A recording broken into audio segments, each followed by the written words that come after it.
The blood hit the floor before anyone moved. A man was dying 12 feet from the nurse's station, his artery opened like a split hose, and not one person in that emergency room had the nerve to touch him.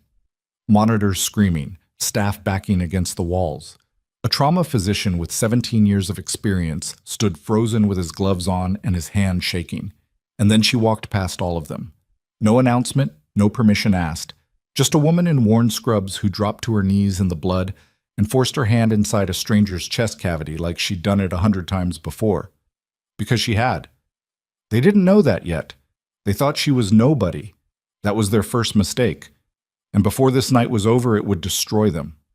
If this story has your attention already, stay with me until the very end. Hit like, drop a comment with the city you're watching from. I want to see how far this story travels. The city of Harrow Falls, Montana sat wedged between two mountain ranges and one very bad idea.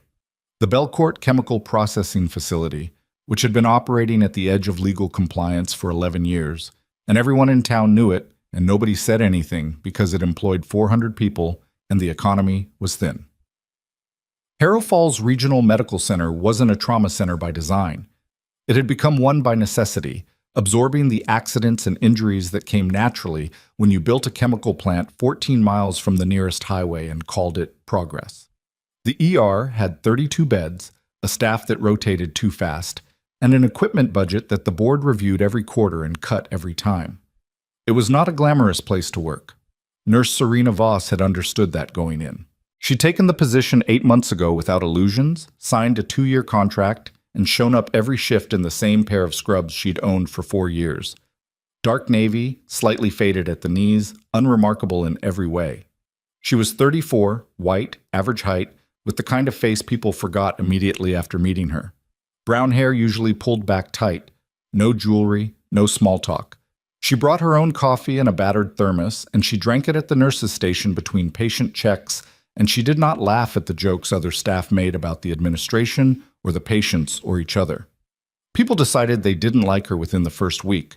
She was cold, according to Paige Denton, the charge nurse who had worked at Harrow Falls Regional for 9 years, and treated that tenure as a form of seniority that entitled her to opinions about everyone. Paige was the kind of person who wore her name badge on a lanyard with a little metal star on it, and she managed the shift schedule with the territorial focus of someone protecting something genuinely important.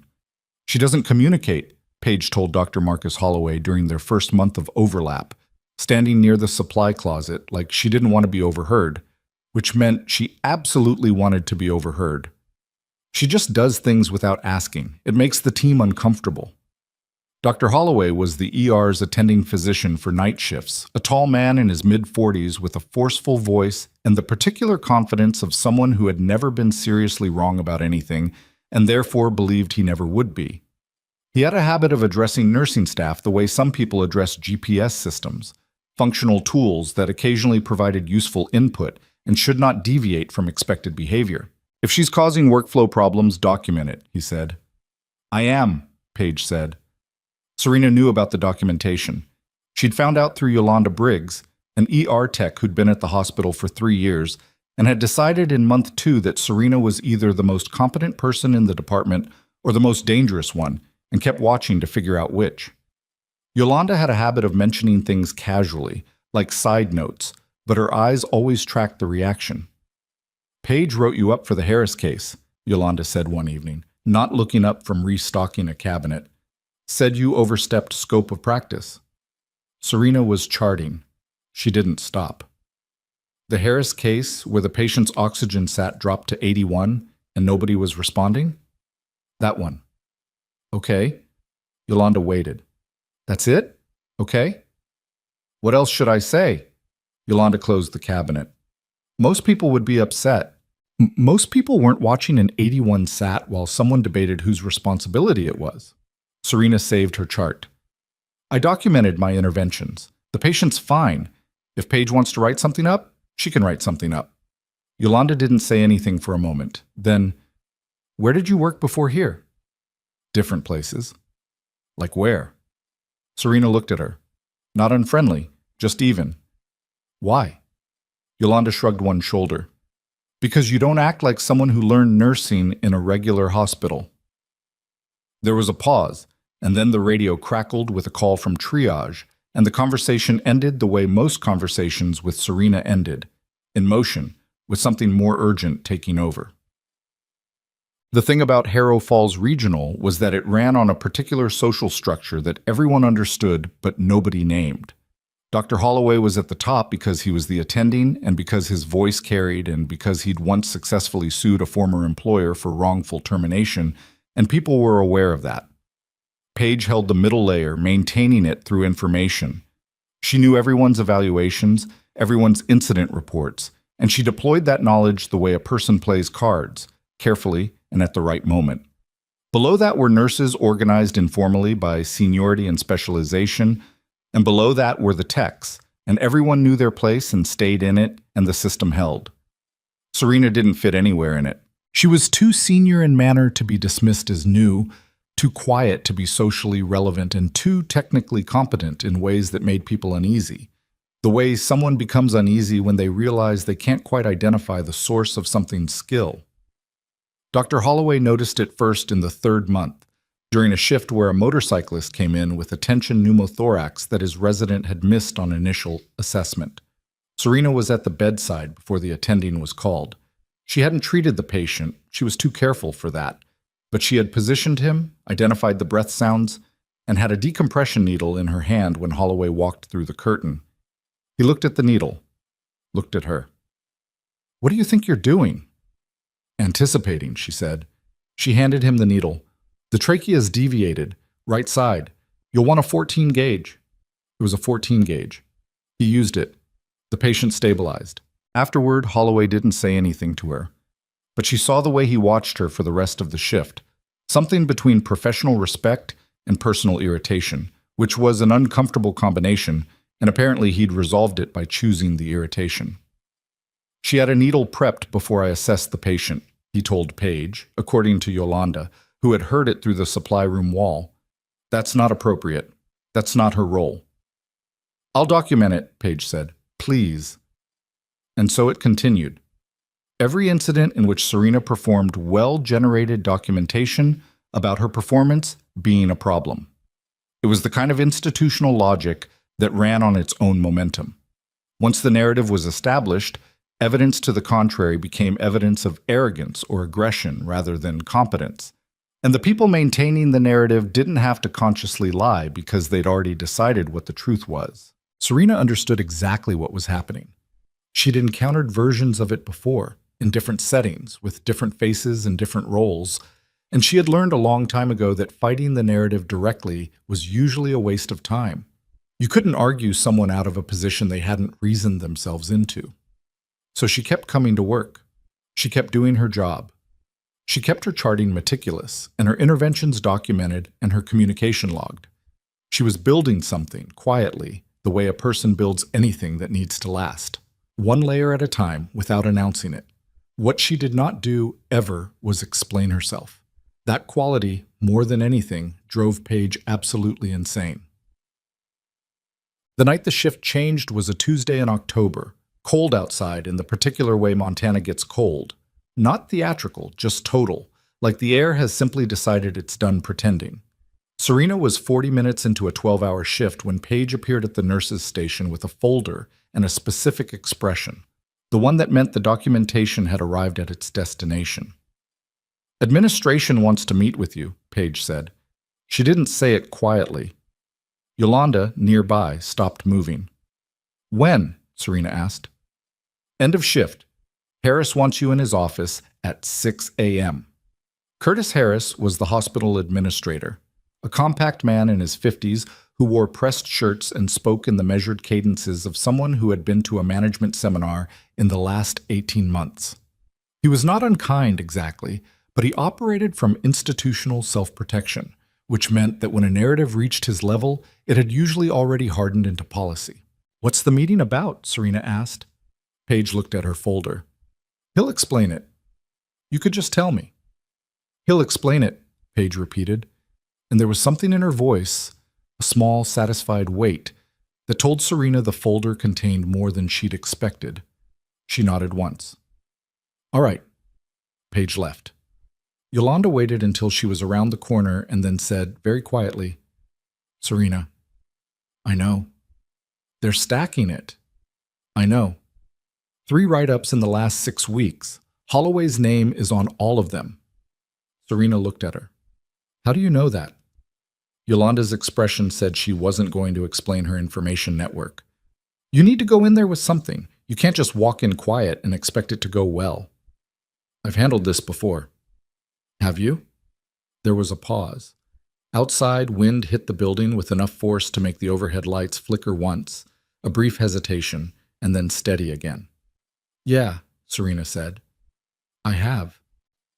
She picked up her next chart and walked down the hall. The shift ran long because shifts always ran long. By 3 in the morning, they had 14 patients in a department meant to hold 12, a drunk driving victim with a shattered pelvis who needed orthopedic surgery they couldn't do in-house, and a 7-year-old brought in by parents who'd driven 2 hours from a rural community because their family doctor was on vacation and they had no other option. The 7-year-old had croup and was terrified, and Serena spent 20 minutes with her, sitting on the edge of the bed, speaking in a low, steady voice about the cool mist mask and what it would feel like, not explaining the medicine in words designed for parents, but in words designed for a scared child. And the girl eventually stopped crying and started breathing more slowly, and her mother, watching, had to look away at the ceiling for a moment. "You're good with kids," the mother said afterward, when the girl had fallen asleep. "She was brave," Serena said. "She meant it. Do you have any?" Serena's hand stilled for a fraction of a second on the chart. "No." "You have the patience for it." Serena smiled. Not a wide smile, but real. "That's a kind thing to say." She walked out of the room, and her face went neutral again, and Yolanda, who saw her in the hall, made a mental note of the 2 seconds between the curtain closing and the expression changing, filed it away with all the other things she'd filed, and said nothing. By 4:30, they'd moved the pelvis patient, and the croup case had stabilized, and the ER was in that strange quiet that comes in the dead hours. Not peaceful exactly, just waiting. Holloway was in his office. Paige had gone on break. 2 other nurses were charting at the far end of the station. Serena was checking vitals on a chest pain patient in Bay 6 when she heard it, not an alarm. Something before the alarm.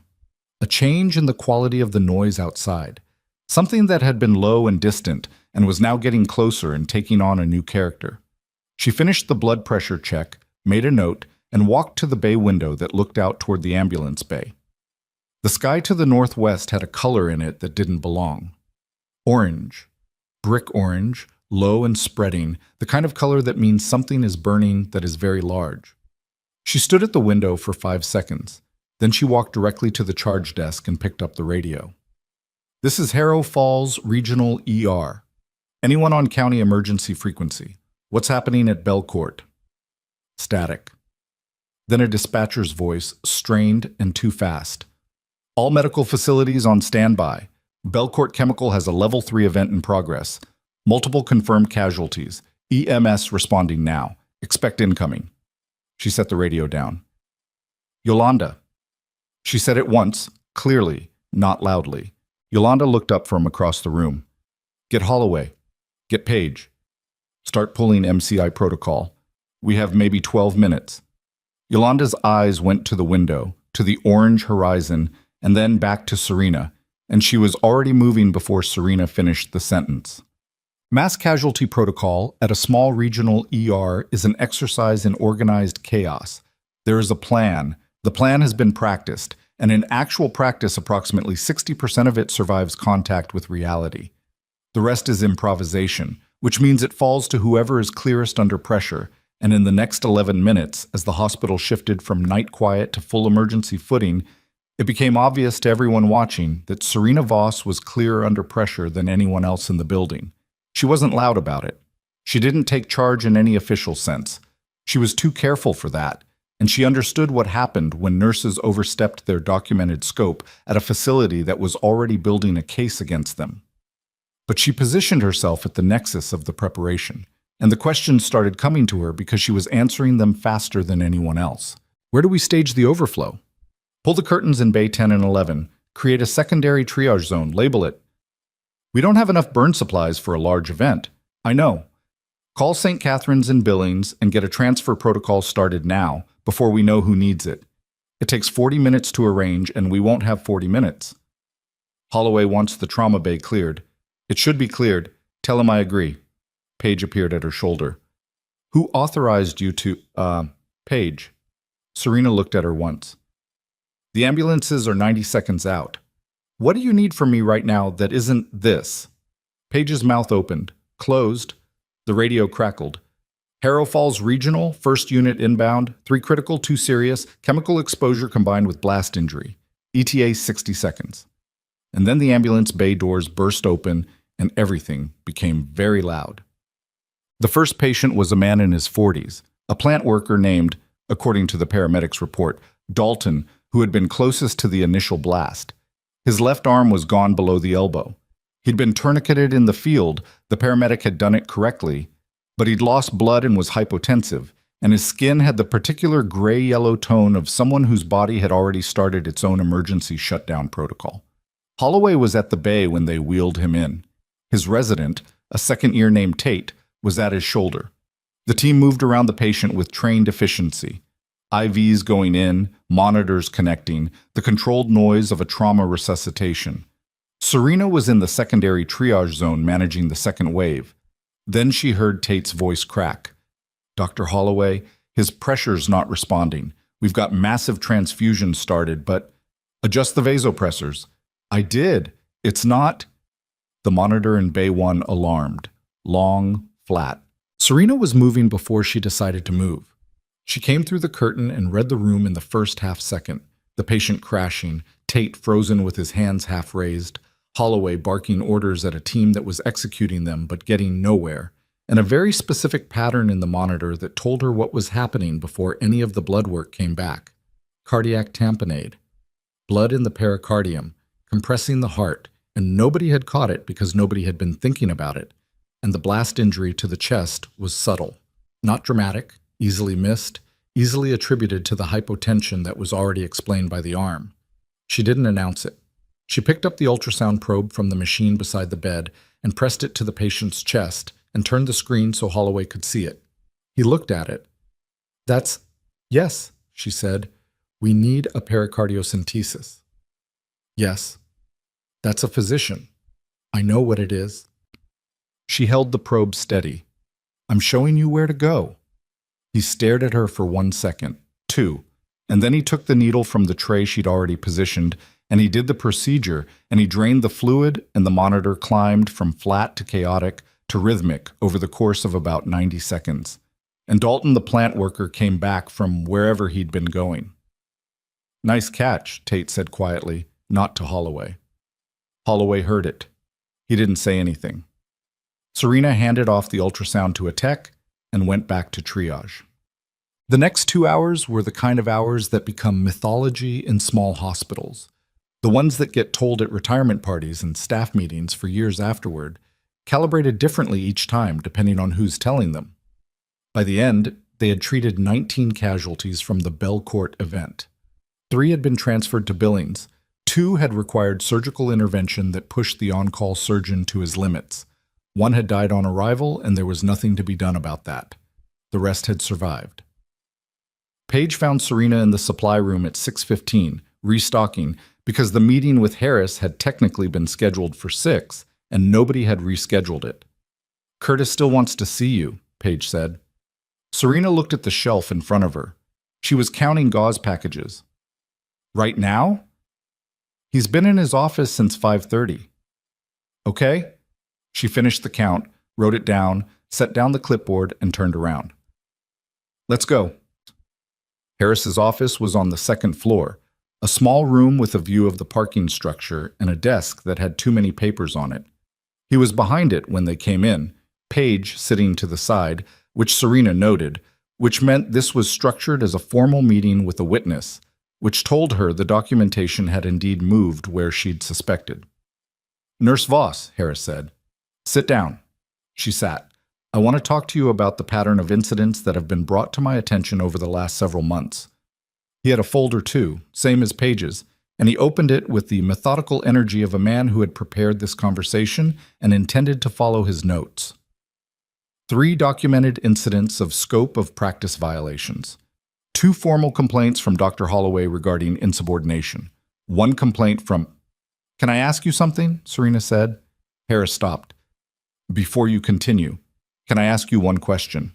He paused. "Go ahead." "In the last 2 hours, the Belcourt event, were there any patient deaths that you believe were preventable?" Harris looked at Paige, back to Serena. "I haven't been fully briefed on 19 casualties," Serena said. 1 DOA, which was not survivable at presentation. 18 treated and stabilized. 3 transfers to Billings for higher-level care, all of whom are stable. Nobody else died, Mr. Harris. On a night when your ER was hit with a mass casualty event and you had no trauma surgeon on site and your attending physician..." She stopped, chose her next words. "On a night with those conditions, nobody died who could have been saved." The room was quiet for a moment. "That doesn't change the..." "I know," she said. "I know it doesn't change the documented complaints. I'm not arguing that it does. I just want you to have the full picture when you make your decision." Harris looked at her. She could see him running through something in his head, the folder, the events of the last 2 hours, whatever version of this conversation he'd rehearsed. "Nurse Voss," he said finally, "effective today, I'm placing you on administrative suspension pending a formal review. I need your badge." Serena looked at him for a long moment. Then she reached to her lanyard and unclipped her badge and set it on the desk. It made a small, flat sound in the quiet room. "I'd like the review timeline in writing," she said. "You'll receive it. And the specific policy citations for each violation. Also in writing." She stood. "Thank you for telling me directly." She walked to the door. Paige was watching her with something that looked like anticipation, waiting for the outburst maybe, or the tears, or whatever reaction she'd been expecting from a person finally broken down. Serena paused in the doorway. "For what it's worth," she said, "the patient in Bay 1, Dalton, the one with the tamponade, he would have been dead in 4 minutes if someone hadn't caught it." She looked at Paige specifically, not Harris. "Write that in your folder." She walked out. The locker room was empty. She changed out of her scrubs in silence, folded them, and put on the civilian clothes she'd driven in wearing, jeans, a gray Henley, a jacket that had seen better days. She sat for a moment on the bench with her hands resting on her knees. Her phone had a text from Yolanda. "I heard. I'm sorry, that was wrong." She typed back, "I know, thank you." She sat there a while longer than she needed to. Not because she was devastated, she'd known this was coming, had watched it building for weeks with the detached recognition of someone watching a storm form on a horizon they've seen before. She sat because she was tired. Not tired of the work, never that. Just tired of the particular toll of being very good at something in a room full of people who decided you weren't. Outside, Harrow Falls was getting its first light, gray and slow, coming over the eastern range, the mountains turning from black silhouettes to shapes with texture and depth. She could see the faint residue of smoke still in the northwest sky from the Belcourt facility. She picked up her bag, put on her jacket. She was almost to the door when she heard it, distant, coming from the direction of the ambulance bay, a sound that cut through the quiet of the early morning with the specific authority of something that does not ask for clearance before arriving. She stopped, stood very still. Because she knew that sound, she'd heard it in 6 different countries. She'd learned to assess wind direction and landing zone clearance by it. She'd run toward it when other people ran away from it. The low, unmistakable, rhythmic percussion of helicopter rotors, and not a standard air ambulance. The acoustic signature was different, heavier, faster, military. Her hand was still on the door. From the intercom above her head, the desk paging system clicked on, and a voice came through. The night desk nurse, her voice climbing the register in a way that meant something had just happened that the night desk nurse did not have a protocol for. "All available trauma staff to the ER bay. All available trauma staff. We have military aircraft inbound requesting emergency medical support. Repeat, military aircraft. Trauma staff to the bay immediately." The rotors were getting louder. Serena's hand came off the door handle. She stood in the locker room of the hospital that had just suspended her, holding her bag, listening to a sound that activated something older and deeper than any job title she'd ever held. A trained reflex that had been built over years in places that do not appear on maps that civilians see. And it did not care about administrative suspension or documentation folders or the particular institutional politics of Harrow Falls Regional Medical Center. Her bag went back on the hook. Her jacket came off. She looked at her scrubs, folded on the bench. The rotors outside were so loud now that she could feel them. She put the scrubs back on. It took 45 seconds. She didn't rush. She didn't fumble. She moved with the economy of someone who had dressed for emergencies in darkness, in cold, in conditions that made a clean locker room with fluorescent lighting feel almost absurdly comfortable. The fabric was familiar against her skin. The badge was gone from her lanyard, but the lanyard went back on anyway, a reflex, and she caught herself doing it and left it. She walked out of the locker room and down the hall toward the ER bay. The hospital had changed in the 3 minutes she'd been sitting on that bench. The particular quality of movement had shifted. Staff moving faster, voices sharper, the whole building tightening the way a body tightens when something unexpected has entered its space. She passed 2 orderlies going the opposite direction, and neither of them looked at her, which was fine, which was how she preferred it. The ambulance bay doors were propped open and the cold came through in a solid wave. She stepped into it. The Blackhawk was already on the ground. Not in the designated landing area, there wasn't one large enough, but in the far corner of the parking structure approach, which had been cleared, she assumed, by the helicopter crew themselves because they had not asked for clearance. They had simply chosen the most viable surface within range and put the aircraft down on it. The rotors were still cycling, slower now but still moving, and the downwash made the flags above the entrance horizontal and snapping. 4 men came out of it at a run.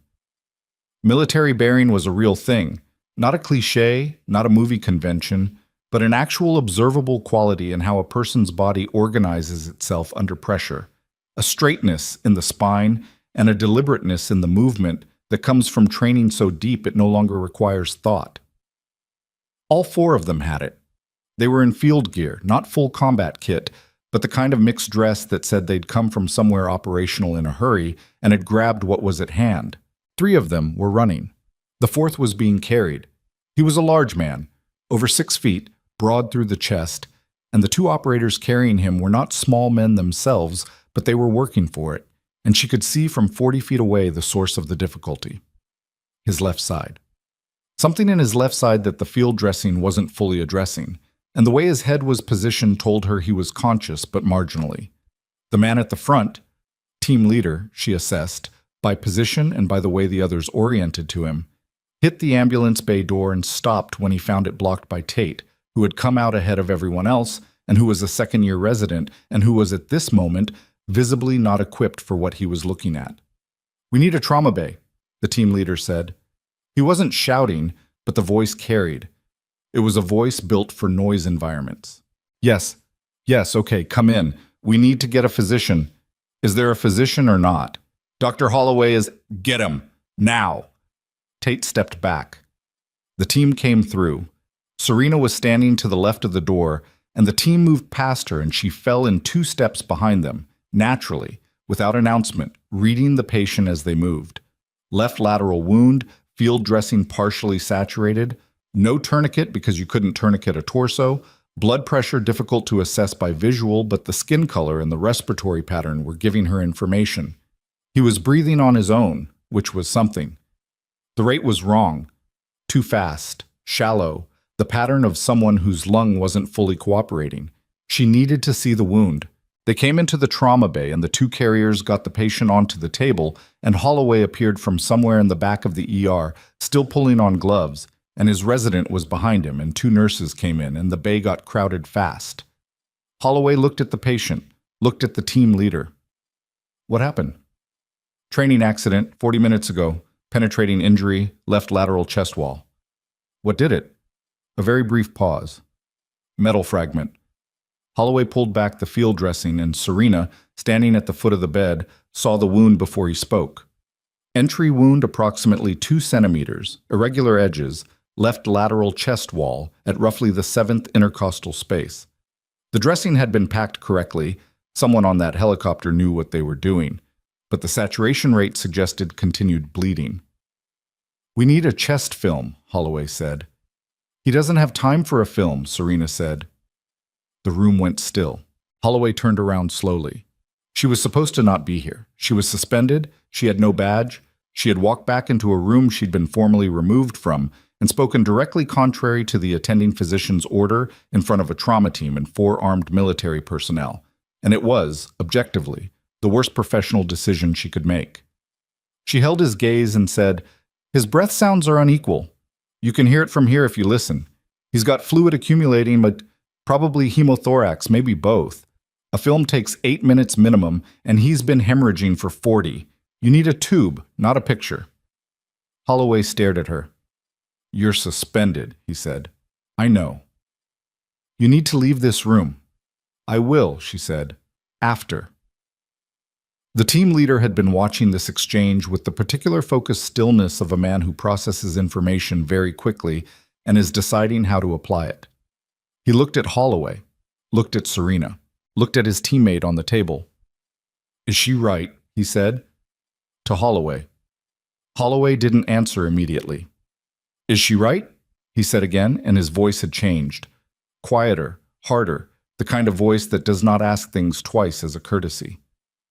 Holloway picked up his stethoscope and leaned over the patient and listened, left side, right side, and his face did something when he heard the difference, a tightening around the eyes that people who knew him would recognize as the moment he found something he hadn't expected and didn't want to have missed.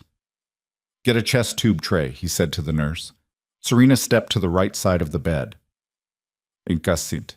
A chest tube insertion on an alert patient is an intensely physical and sensory procedure.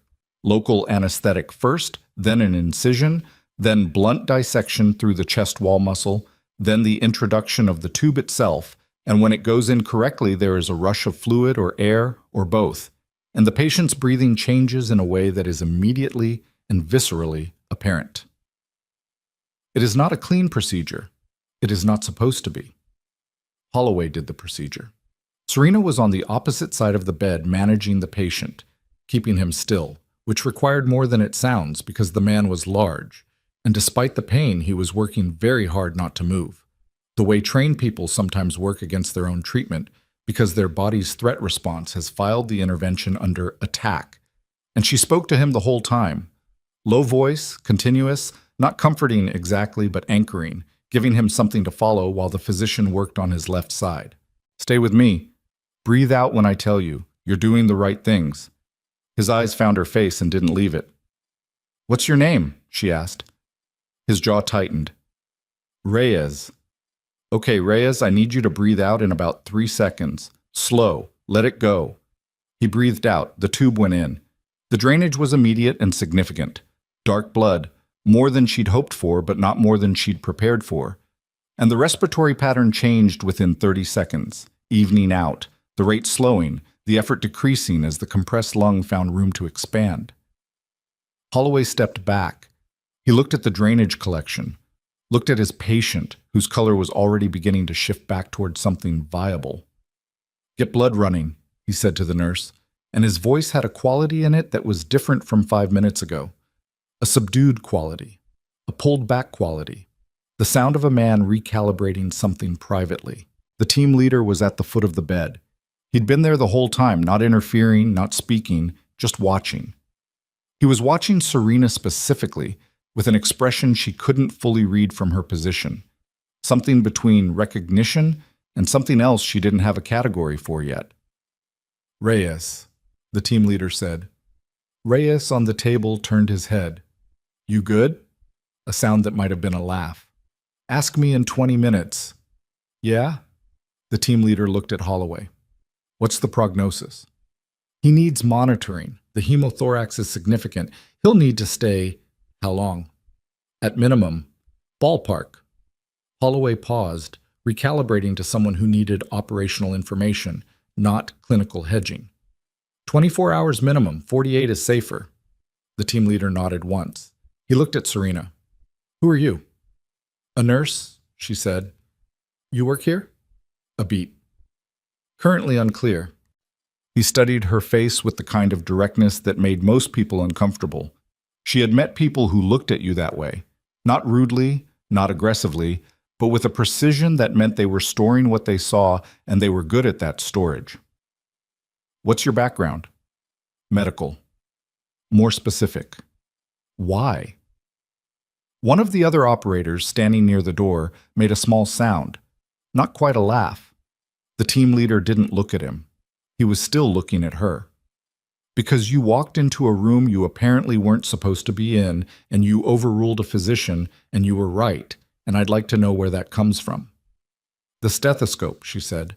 Same place it comes from for anyone. He looked at her for another moment. Then something in his expression settled. Not resolved, just set aside for now. And he turned back to Holloway with a list of questions that were detailed and specific and revealed a level of medical knowledge well above what civilians typically carried. Serena stepped back from the bed. Her hands were steady. They were always steady. She'd stopped noticing it the way you stop noticing things that have been true for long enough. She became aware slowly that Paige was standing in the doorway.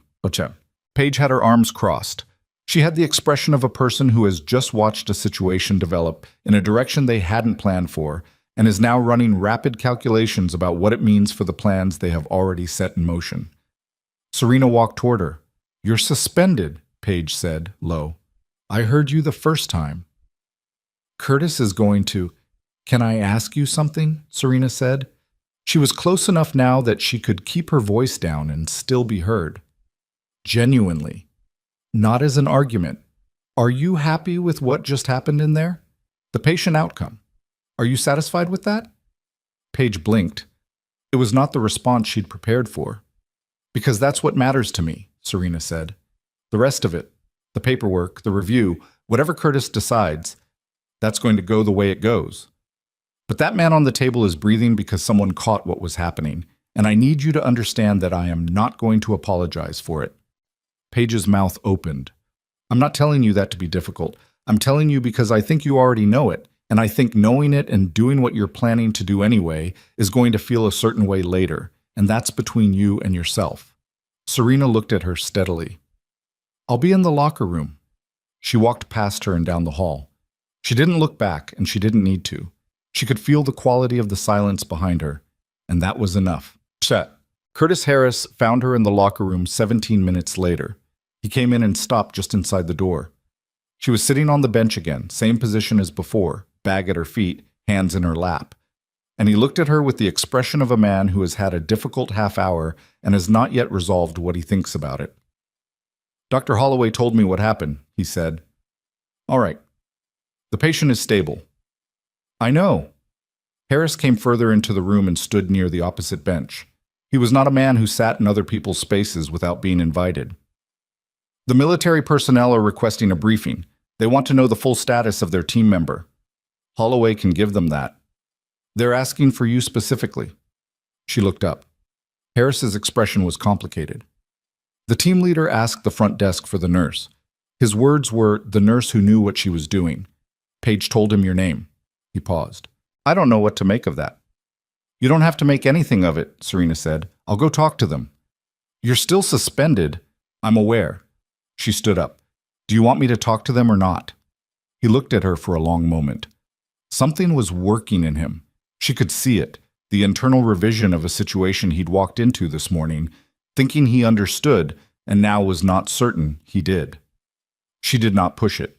She had learned a long time ago that some doors open faster if you waited near them quietly, rather than knocking. "Go talk to them," he said. "After, we'll need to revisit the review." "In writing," she said. "In writing," he agreed. She left the locker room for the third time that morning. The sky outside the window at the end of the hall was fully light now. Gray-white Montana morning, the mountains clear and enormous to the east. The smoke from Belcourt dissipated to a thin smear. Inside the hospital, the night shift's aftermath was visible everywhere. Extra equipment, not yet restocked, staff moving with the drained efficiency of people who had given a lot of themselves in a short period and were now running on completion. The team was in the family consultation room off the trauma bay. Standard procedure for non-patient family and associates, which was a category that seemed to fit them. 3 of them were in there. The fourth, Reyes, was still in Bay 1 with Tate monitoring him. The team leader was standing when she came in. He had the automatic quality of someone who stands when someone enters a room, not performed courtesy, just reflex, and the kind of reflex that gets built into a person by sustained habit. He looked at her differently now than he had in the trauma bay. In the trauma bay, he'd been assessing her in real time, rapid and functional. Now there was something slower in it, more deliberate. "They said your name was Voss," he said. "Serena Voss?" "Garrett Mullen." He didn't offer a hand, neither did she. "These are Decker and Faraday." The other two, one compact and dark-haired, one taller with a face that looked like it had been broken at least once, nodded in the way that people nod when introductions are a formality, and they're waiting to see what comes after. "Reyes is stable," she said. "The hemothorax is draining. He's going to need to stay monitored for the next 24 to 48 hours. The physician can give you the specific parameters. There's no indication yet of additional internal damage, but he'll need imaging once he's stabilized enough to tolerate moving him." Mullen was watching her carefully. "You're not his doctor." "No, I'm the nurse who was in the room. I'm telling you what I saw." Which was left lateral chest, 7th intercostal space. Field dressing was appropriate, slowed the bleeding, but couldn't stop it. He had a hemothorax developing, blood compressing the lung. The chest tube drained it. "He's breathing better than when he came in." She paused. "Whoever packed that wound did a good job. It bought him the time he needed." Mullen looked at her for a moment without speaking. Decker and Faraday were still, watching. "Faraday packed it," Mullen said finally. She looked at Faraday. "Good work." Faraday's face did something brief and complicated. Acknowledgement, maybe, or something closer to relief. The specific relief of someone who has spent the last 40 minutes not knowing if what they did was enough. "What do you need from this facility?" she asked Mullen. "Logistically, quiet, time, communication on his status every 2 hours. I'll make sure the physician knows that's the request." "Not the physician," Mullen said. "You." She stopped. "I'm not currently. My status here is complicated right now." "Is that why there was a woman at the front who looked like she'd swallowed something unpleasant when I asked for you?" Serena didn't answer that. "I don't care about your hospital's internal politics," Mullen said. Not harshly, flatly, the way someone states a fact. "Reyes is my man. I want someone communicating with me about his care who knows what they're talking about. You're the only one I've met in this building who qualifies." He paused. "So I'm asking again. What's your situation?" She looked at him, held it for a moment. "I was placed on administrative suspension this morning," she said, "before your aircraft landed. There's a review in progress."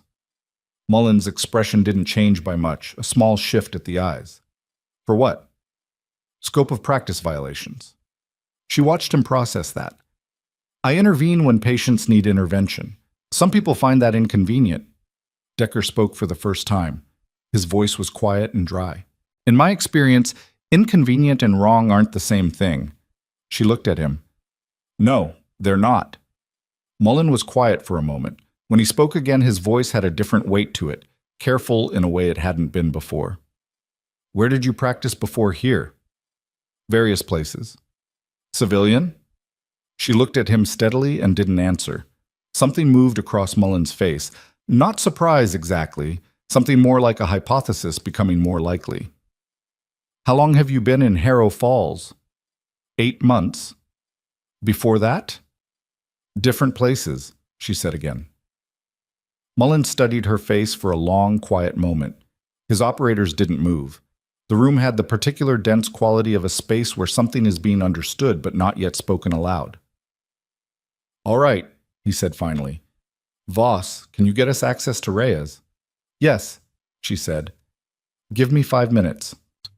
She walked out of the consultation room and into the hall, and she could feel Mullen watching her until she turned the corner, and she did not know exactly what he was thinking, but she had a reasonable sense of the direction, and she was not ready for that direction yet. She wasn't sure the hospital was ready for it either. She went to find Tate, because Tate was the easiest person in this building to work with right now, which was not something she'd expected to be thinking when the shift started. Tate was at the nursing station outside Bay 1, charting, with the slightly dissociated expression of a second-year resident who had been awake for too long and had seen too much in the last 3 hours. He was 28 maybe, with a genuinely good clinical instinct that was still buried under the reflexive deference of someone who hadn't yet learned which parts of training to trust and which parts to question. "How's Reyes?" she asked. Tate looked up. "Better. Vitals coming up. I want to get a chest film now that he's stable, confirm the drain position and check for anything we missed." "Good call. The team wants 2-hour status updates." "That's..." Tate hesitated. "I should run that by Dr. Holloway." "You should," she agreed. "I'm just telling you what the request is." He hesitated again. He did that, a slight delay before action, the processing pause. I heard you were suspended." "I am." "Then should you be..." "The team leader asked for me specifically," she said. "Harris cleared it. I'm coordinating their communication, not practicing medicine. You're the clinician." She looked at him. "I'll back you up on the charting." He blinked. "You'd do that?" "You're doing a good job. I've been watching you tonight." She said it plainly, not as flattery, but as information, and she could see him receive it as such. A small straightening, a settling. "Trust your reads. You caught more than you think you did tonight." He nodded slowly. "Okay, I'll talk to Holloway about the updates." "Good." She went back down the hall toward the trauma bay and almost walked directly into Holloway, who was coming from the opposite direction with the particular forward-leaning stride of a man with something in mind. He stopped when he saw her. For a moment they just looked at each other.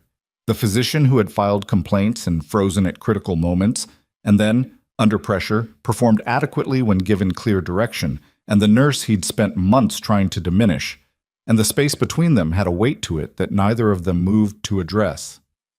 "The team leader wants updates," Holloway said finally. "He asked for you." "I know. I'm the attending physician." "I know that too." His jaw tightened. "I don't appreciate being sidestepped in my own department." "Then I suggest telling the team leader that directly," she said. "He seems like someone who responds well to clear communication." Holloway stared at her. She could see him building towards something. A reprimand maybe, or a threat. The next escalation in a series of escalations that had been building for months. She waited for it, standing still, not defensive, not conciliatory, just present and unmoved. But whatever he was building toward never finished constructing itself. Something stopped it. Maybe the morning he'd just had, the mass casualty event, the tamponade he'd missed, the chest tube that had gone in while she anchored the patient. Maybe all of that was still sitting in him, unprocessed, and whatever he'd been about to say landed somewhere against the reality of those 2 hours and couldn't quite maintain its shape.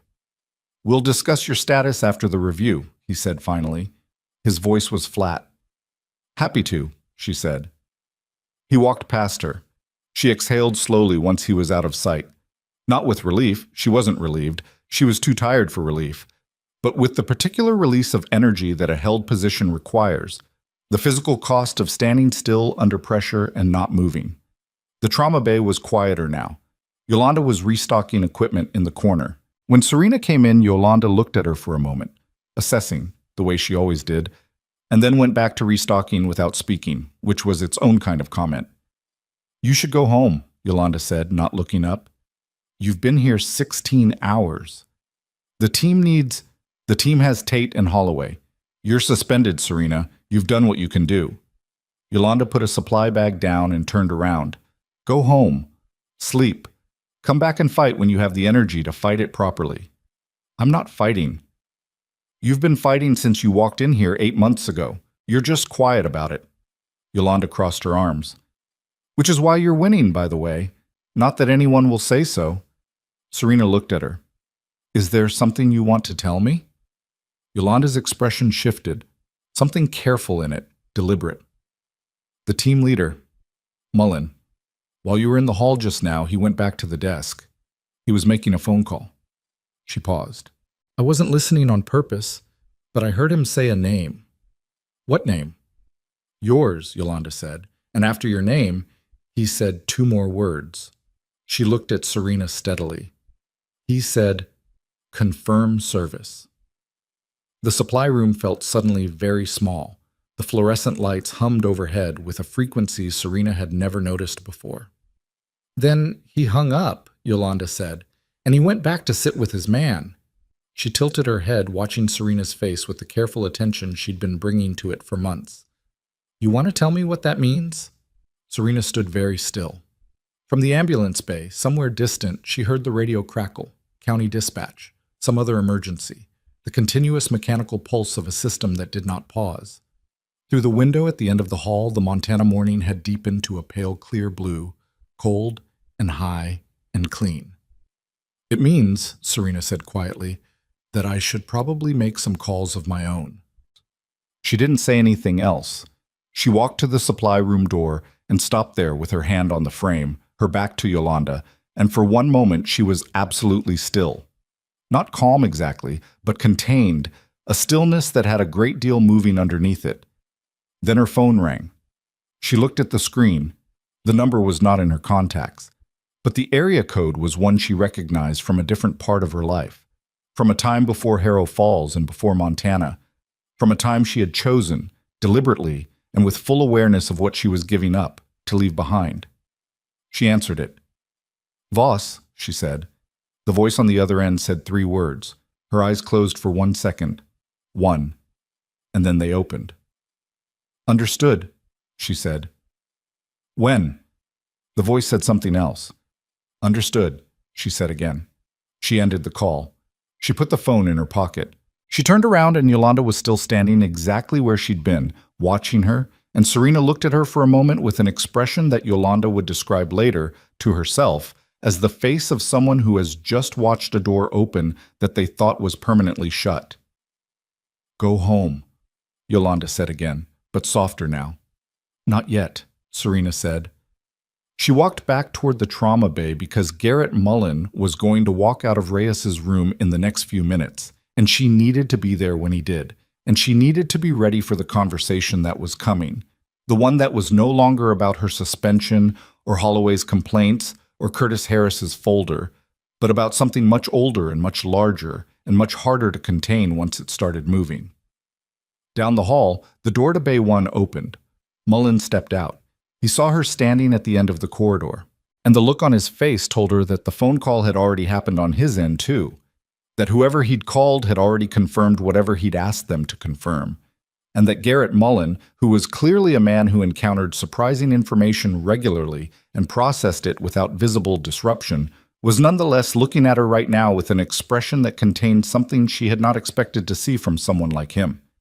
It looked almost like awe. She walked toward him, and he didn't move, and the distance between them closed in the particular silence of 2 people who have both just received the same information from different directions and are now deciding how to stand inside it. Your name isn't just Voss, Mullen said. It wasn't a question. It's always been Voss. You know what I mean. She stopped 3 feet from him. What did they tell you? Enough. He looked at her with that same careful precision, but the calculation had changed in it. The hypothesis was now confirmed, and he was reorganizing around a new set of facts. Staff Sergeant Serena Voss, 75th Medical Battalion, attached to a Special Operations Support element for 3 rotations, separated 14 months ago. He paused. They didn't tell me why you separated. They wouldn't know why, she said. It wasn't their business. Is it mine? She considered that. No. He accepted that without pushing, which told her something about him. He knew which questions mattered and which ones were just curiosity wearing the clothes of relevance. You came here, to a regional hospital in a town with 4,000 people and a chemical plant. The job was available. There were other jobs. This one came with a contract in housing assistance, she said flatly. It wasn't symbolic. Something moved briefly across his face, not quite a smile, but adjacent to one. Fair enough. He looked down the hall toward Bay 1. Reyes is asking for you. That surprised her. She didn't show it. Why? Because when he came to in the bay, and you were holding his shoulder and talking him through the procedure, he registered it. He said you talked like you'd been in the field. Mullen looked back at her. He's not wrong, is he? She didn't answer. He's also asking because he's scared, Mullen said. quieter now, with the specific plainness of a man who uses that word rarely enough that it lands with real weight when he does. Reyes doesn't scare easy, but he's got a tube in his chest, and he's in a small hospital in a state he's never been in, and his team can't stay past the next 6 hours because we have an obligation we cannot defer, and he's going to be here alone. He looked at her steadily. He wants to know if someone competent is going to be watching him. The weight of that sat between them. "I'm currently suspended," she said. "I'm aware. Does that change your answer?" She held his gaze. There was a version of this where she was smart about it, where she protected herself, let the process run, waited for the review, and let Harris's reconsideration happen on its own timeline. That was the careful version, the version that didn't give Holloway and Page any additional ammunition. And there was the other version, which was the one she was already living. "No," she said. "It doesn't." She went into Bay 1. Reyes was propped up at 30 degrees, correct positioning for a chest tube, with the monitor running steadily and the drainage collection visible below the bed. His color was better, not good, but better. The gray-yellow had retreated and something closer to normal skin tone was coming back, still pale but living pale rather than the evacuated quality he'd had coming off the helicopter. He was watching the door when she came in. His eyes had the particular alertness of someone who is in significant pain and refusing to demonstrate it, which was a posture she recognized immediately because she'd seen it in 3 countries and 2 different uniforms, and it always looked the same regardless of everything else. "Voss?" he said. His voice was rough. "Reyes." Mouse. She came to the side of the bed and checked the drainage collection without being asked, volume, color, rate, and then checked the tube position by palpation, gentle, watching his face for any indication of displacement discomfort. "Tell me the truth about this thing," he said. "About the tube?" "About all of it. What's in my chest, what the timeline is, what I'm dealing with." She looked at him directly. He was watching her with the focused expectation of someone who knows when they're being managed and will not tolerate it. "You had blood accumulating in your pleural space. The tube is draining it. You've put out about 300 cubic centimeters since insertion, which is significant but manageable. It means you were bleeding into the cavity, but the source was not arterial, otherwise you'd have lost a lot more faster." Translation: something small was bleeding, not your main vessels. The tube is doing its job. If the drainage slows and your vitals hold, you're looking at 48 hours here and then transfer to a facility with thoracic surgical capability for evaluation and tube removal. And if it doesn't slow, then you need a surgeon. The nearest one who can do this work is in Billings. He was quiet for a moment, processing. "What's the actual probability? That you need surgery?" She thought about it genuinely, not the managed answer, the real one. 50-30, 60% you drain and stabilize, and this is just time and monitoring. 30% you need intervention, 10% something we haven't seen yet. She held his gaze. "I won't know more until the imaging." He nodded slowly. It cost him something. The movement pulled at the tube insertion site, and she could see the tightening around his eyes, even though his jaw didn't move. "Okay," he said. "Okay?" "That's what I needed." He looked at the ceiling for a moment. "My team's leaving in 6 hours. Mullen told me." "You'll be here?" She paused. "Yes." He looked back at her. "Mullen said your situation is complicated." "Hospital politics." Reyes made a sound low in his throat, not quite derisive, but in the neighborhood. "Somebody gave you trouble for doing your job." Something like that. "That happened to you a lot?" She looked at him, and for a moment she let something honest sit in her expression rather than managing it away. "Often enough that I've gotten good at the paperwork afterward." He looked at her for a long moment. "You were in the field." "I was in the field," she said. "Which unit?" She met his eyes steadily. "Medical support." He processed that with the efficiency of someone who knows how much context lives in a 2-word answer. "How many years?" 7. "Then you walked into a small-town hospital and let someone make your life difficult for 8 months." He said it without judgment, just clear, the way he'd received everything else. "Why?" She pulled his blanket up 2 inches where it had shifted. "Because the hospital needed someone who knew what they were doing." That's not the real answer. It's the answer I'm giving. He looked at her for another moment and then, with the exhaustion of someone who has used up their reserve energy on the conversation and on the pain, he let his eyes close. Then stay in the building, he said, while my people are gone. Just stay in the building. I will, she said. She left him to sleep. In the hallway, the morning had fully arrived and with it the day shift, which meant a different population of faces and the particular institutional shift in energy that comes when fresh staff walk into a space that the night shift has been holding under pressure. Day shift charge was a man named Brooks, who had worked at Harrow Falls Regional for 6 years and who knew about Serena's suspension because Paige had sent him a text at 5:30 in the morning, which Serena learned because Yolanda intercepted him at the nurse's station and said something quiet and pointed, and he'd gone to find Harris instead of Serena. Harris was in the hallway when she turned the corner, and their near collision stopped both of them. He looked at her, looked at the door to Bay 1 behind her. His expression had a new quality in it. The recalibration she'd seen starting in the locker room was further along now, the internal accounting more advanced, and there was something else in it too. Discomfort. Not guilt, not yet, but its precursor. Military Affairs Office called the hospital, Harris said. 15 minutes ago. She waited. They confirmed a Sergeant Voss's service record, medical role, special operations attachment. He looked at her.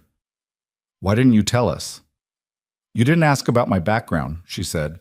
You asked about my compliance with hospital policy. Serena. Mr. Harris. She kept her voice level. You asked me to surrender my badge based on documentation that characterized my clinical interventions as reckless scope violations. None of that documentation mentioned patient outcomes. None of it mentioned the specifics of what I actually did or why. It just said I overstepped. She paused. Would my military record have changed how that documentation was written? He didn't answer, which was its own answer. I didn't think so, she said, so I didn't offer it. He looked at her for a long moment, and she could see the administrator in him wrestling with something. Not the truth, he knew the truth, but the institutional implications of the truth, the way acknowledging what had happened set other things in motion that were harder to manage. The review is still necessary, he said. There are procedures. I know there are procedures. I want the review. In writing. All of it. She looked at him steadily. What I also want is to be in this building for the next 48 hours while that patient in Bay 1 is under our care because his team is leaving and he asked me specifically to stay and I told him I would. Harris looked at the floor, looked up. You understand this is irregular. My whole morning has been irregular. A silence. Then, you can stay in the building. I'll note it as voluntary consulting pending review. Bu listening. Is. He said it carefully, the way a man speaks when he's choosing language for a document he knows will matter later. You won't practice in any formal capacity. I'll observe, she said. Yes. She nodded once. He walked away and she watched him go, and she thought that he was a man who was running out of the particular confidence that comes from believing your institution's processes are clean, and that this was not a comfortable experience for him, and that he had not yet fully arrived at the question of who in his building had made them dirty. That question was coming. She didn't expect it to come as fast as it did. Yolanda found her at 11:15 in the supply corridor, and her face had the tight, controlled expression of someone carrying information that has sharp edges. Holloway's in with Harris, Yolanda said. That's not unusual. He's been in there 40 minutes. Paige went in 20 minutes ago. Yolanda paused. I heard Holloway's voice through the wall. He was talking about the military personnel. He said... She stopped, chose her words. He said that allowing a suspended nurse unsupervised access to military patients was a liability exposure for the hospital. Serena was still. He's not wrong that it's a liability question. He was also talking about the Belcourt event, the tamponade case. Yolanda looked at her directly. He's saying he caught it, that you were in the room observationally, and he made the call. The supply corridor was very quiet. He's changing the record, Serena said, not with anger, with the flat clarity of someone confirming a diagnosis they'd suspected for a while. He's trying to. Yolanda's voice had something hard in it. Tate was there. Tate is a second-year resident who reports to Holloway. Tate is also a person who knows what happened, Yolanda said. And I was in that bay, Serena. I saw you hand him the probe. I saw his hands after you set it up. I have charting timestamps that don't match the narrative Holloway is building. Serena looked at her. You documented it? I document everything, Yolanda said, with a precision that suddenly made the 3 years of careful observation make a different kind of sense. I have for 2 months, since the Harris case. The supply corridor felt very small and very significant at the same time. Serena stood in it and understood that Yolanda Briggs, who had told her she watched to figure out whether she was the most competent person in the department or the most dangerous one, had apparently reached her conclusion long ago and had been quietly building something ever since. Why? Serena asked. Yolanda looked at her. Because someone needs to. She held Yolanda's gaze for a long moment. Then, from the far end of the hall, Harris's office door opened, and Holloway came out. He walked down the corridor toward them, and when he saw Serena standing near the supply room, his stride hesitated for one step, just one, barely perceptible, and then steadied, and he kept walking. He was going to pass her without speaking. She let him get close. Dr. Holloway, she said. He stopped. He looked at her with an expression she hadn't seen on him before. Not the arrogance, not the authority, but something underneath those things, something raw. He was a man who had spent a long career being the smartest and the most certain person in most rooms he occupied, and this morning had not been kind to that self-concept, and he was rebuilding it in real time using the materials available to him, which apparently included revising history. Your status is under review, he said. I know. You should limit your presence in clinical areas. Harris cleared me to observe, she said. In writing. She watched his face. I'd be careful about the Belcourt documentation. Timestamps are precise things. He stared at her. Ultrasound probes have usage logs, she said. Timestamps from the machine. She held his gaze.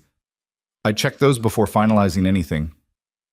Something crossed his face, fast, involuntary, the specific micro-expression of a person who has just been told that the thing they believed was invisible is not.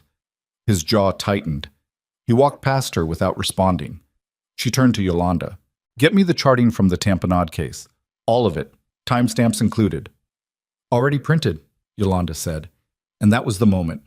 Standing in a supply corridor in a small Montana hospital at 11:20 in the morning, holding nothing but documentation and the particular calm of someone who has been through enough that they've learned to see the shape of things clearly. That Serena Voss understood the situation had changed. Holloway had made a move that required evidence. Evidence required investigation. Investigation required people asking questions of everyone who had been in that bay. And one of those people was Tate, who was a second-year resident with a conscience that was still operational. And one was Yolanda, who had been quietly building a record for 2 months. And one of those people, the team leader who had made a phone call and confirmed her service and looked at her in the hallway with something close to awe, was still in this building. She was walking toward Reyes's room when her phone buzzed. A text. From a number she didn't recognize, different from the one that had called her earlier. She stopped in the middle of the hallway. The text had 4 words and a document attachment. The 4 words were, check your personnel file. She opened the attachment.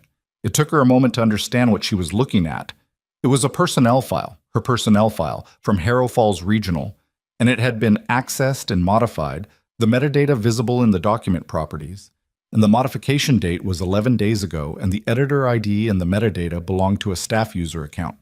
She scrolled through it. Her previous employment history had been altered. The line that should have read previous various medical facilities, references available on request, had been changed to read previous employment unverified. Multiple facility departures noted. References declined to comment. It was not her original file.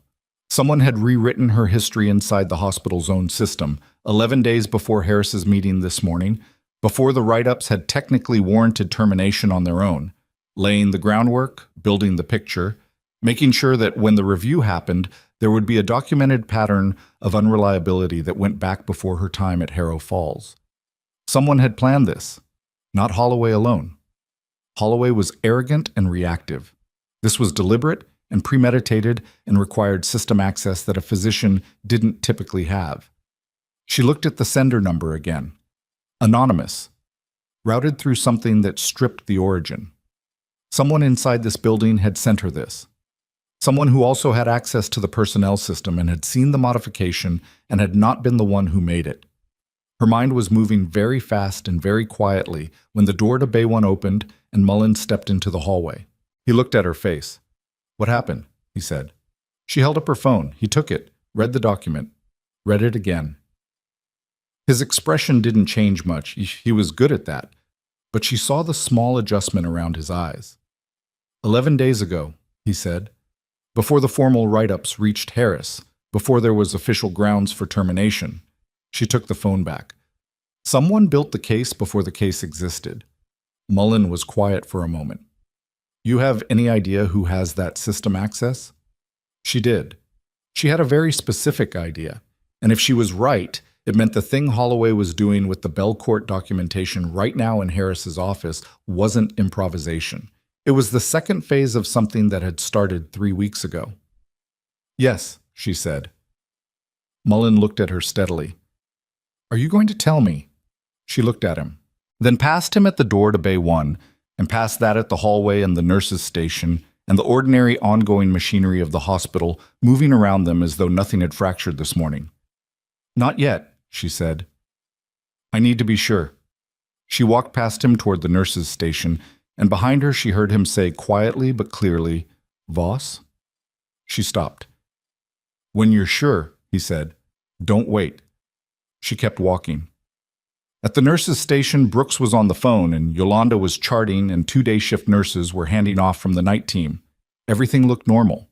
Everything looked like a Tuesday morning in a regional hospital in a mountain town. She sat down at the far end of the station and pulled up the hospital intranet on a workstation, logging in with her credentials. Suspended staff still had read-only access. Harris hadn't revoked her login yet, possibly because he hadn't thought of it, and she wasn't going to mention it. She went to the personnel system audit log. Every access, every modification, logged automatically.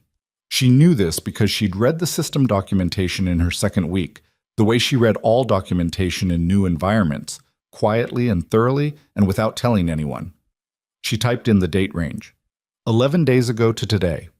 The log loaded. She found the modification to her file. The user account attached to it was a staff account with admin-level access, an access level that in this hospital was restricted to 3 people: the IT administrator, the HR director, and the hospital administrator. Not Holloway, not Page. She stared at the screen. The account ID resolved to a name when she cross-referenced the staff directory. She stared at the name for a long time, and then she thought about the meeting this morning, Harris's office, the folder already prepared, the specific language he'd used, the way he'd known exactly which policy citations to reference without consulting anything, as though they'd been prepared. And something she'd read as bureaucratic thoroughness resolved into a different shape entirely. Curtis Harris hadn't been running the process this morning. He'd built it. She did not move from the workstation immediately. She sat very still, and she thought about it with the methodical discipline of someone who has learned that the space between discovery and action is where mistakes are made. The mistakes that let the people you've caught slip out of the trap because you moved before the trap was ready. Her hands were flat on the desk. The screen glowed. The log entry sat there with its timestamp and its account ID and its irrefutable metadata, the kind of record that could not be argued with by anyone who understood how audit systems worked. She understood how audit systems worked. She took a screenshot with her phone, then another. Then she photographed the cross-reference page with the account ID resolved to Harris's name. 3 copies, sent to her personal email. Then she closed out of the system and sat back and thought about what she knew and what she still needed. What she knew: Harris had personally accessed and modified her personnel file 11 days ago.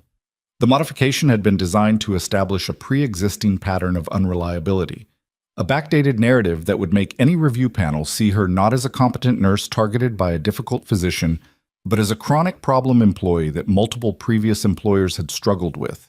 It was professional character assassination, executed quietly and in advance, with the kind of patience that indicated either Harris had done this before or someone had walked him through how to do it. What she still needed, why?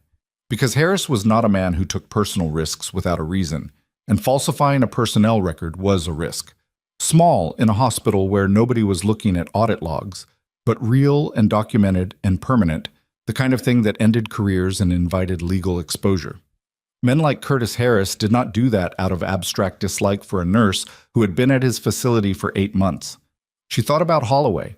She thought about the complaint structure, the timing, the specific language in each write-up.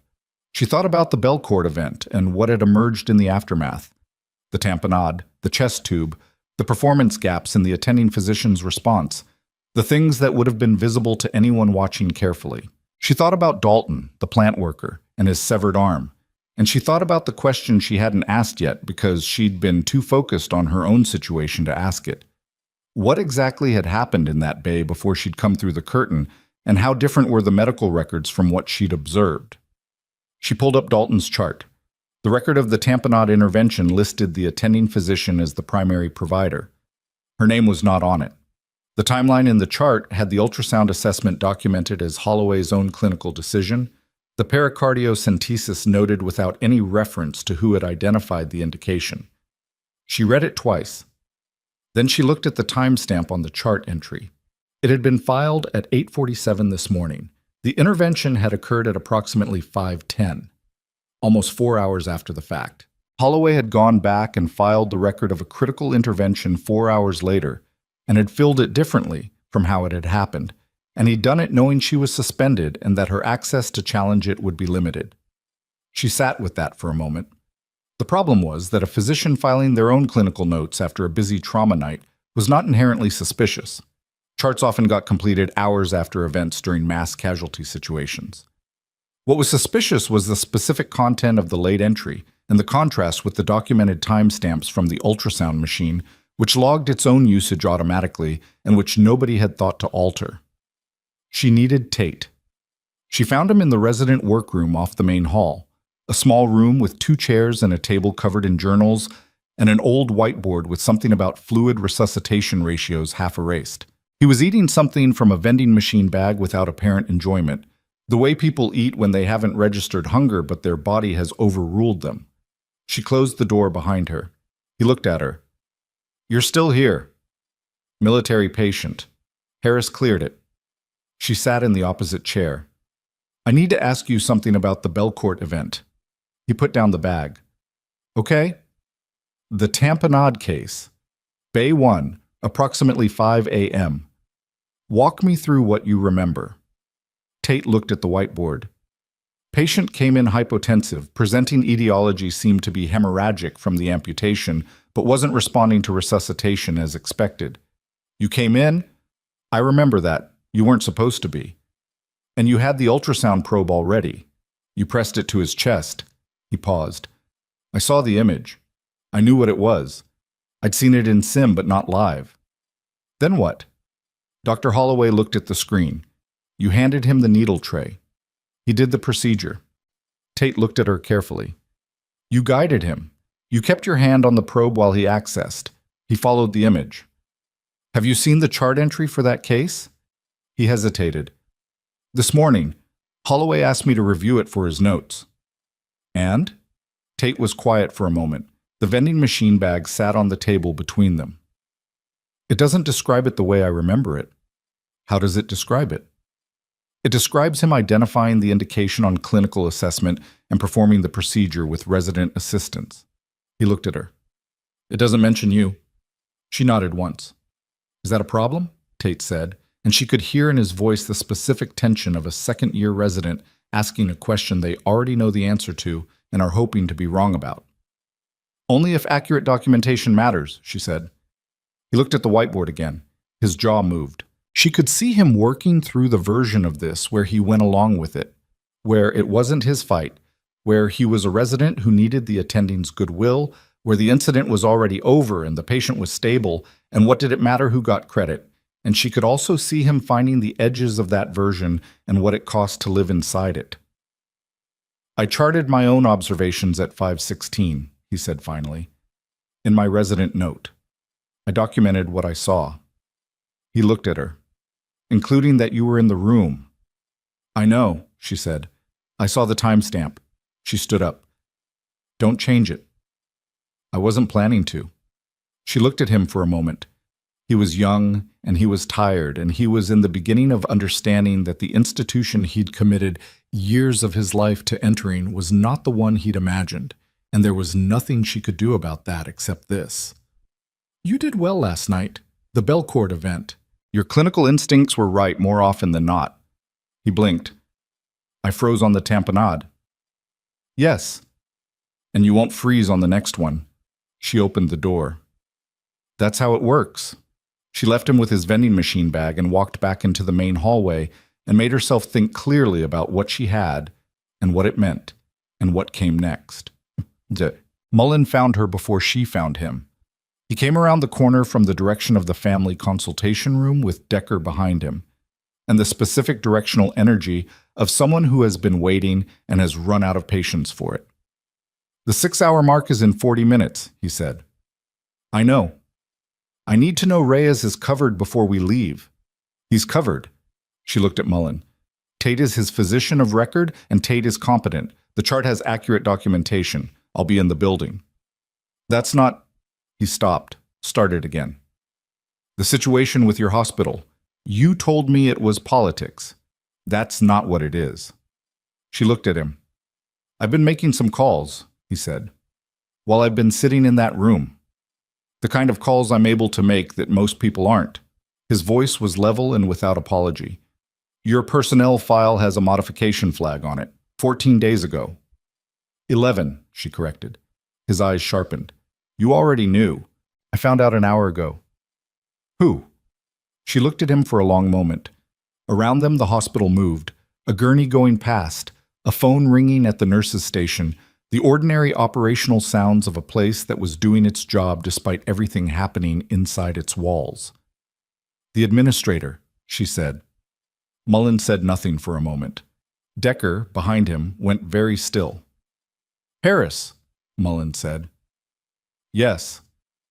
Why? That's what I'm still working on. He looked at her with that careful precision, the storing and organizing of information. You need documentation beyond the audit log. I need to know who else is involved and what the motive is, because right now I have evidence of falsification, but not of intent, and intent is what makes it actionable rather than just a policy violation. A personnel file falsification is more than a policy violation. In a hospital with a board that wants this quiet, it becomes whatever narrative the board decides is least disruptive. She met his gaze. I've seen it before. Clean documentation isn't enough if the institution controls the review process. Mullen looked at her for a long, quiet moment. Then he said, What do you need? An independent investigation. Someone outside this hospital's chain. That I can arrange, he said. Reyes's situation gives me a legitimate basis for requesting an external review of the facility's treatment protocols and personnel conduct as it relates to the care of military personnel. He said it flatly, like reading a regulation. It's not subtle, but it gets someone outside this building asking questions. How fast? I can have a request filed in 2 hours. Formal inquiry initiated in 24. She thought about that. About what 24 hours looked like inside a hospital where Harris knew the audit log had been accessed. And he would know because audit logs were monitored by IT, and IT reported to Harris. And the moment someone noticed her login on the personnel system this morning, there would be a conversation that reached him. He'll move to finalize my termination before the inquiry gets here, she said. Probably. Which means I need something that stops that. Mullen looked at her. What would stop it? Evidence of motive, she said. If I can show this wasn't just professional friction, if I can show why he specifically needed me discredited and removed, then the falsification becomes part of a larger picture that the board can't dismiss as internal conflict. And you have a theory about the motive. I have a direction, she said. I need an hour. He checked his watch. I have 40 minutes before we leave. After that, you're on your own until the inquiry arrives. That's enough time to either find it or not find it, she said. She went back to the nurse's station. This time she wasn't going to the personnel system. She went to the financial management portal. a part of the hospital intranet that nursing staff had read only access to for billing reconciliation purposes. A low-security door because nobody expected a nurse to know what they were looking at in a hospital financial system. She knew what she was looking at. She had spent 14 months in a support role that required understanding operational budgets, procurement chains, and the ways that resources moved in and out of complex organizations. It was not the primary skill set she'd brought back from her service, but it was one she'd acquired sideways and kept. She went to the procurement records for the last 12 months. She was looking for Belcourt, not the explosion.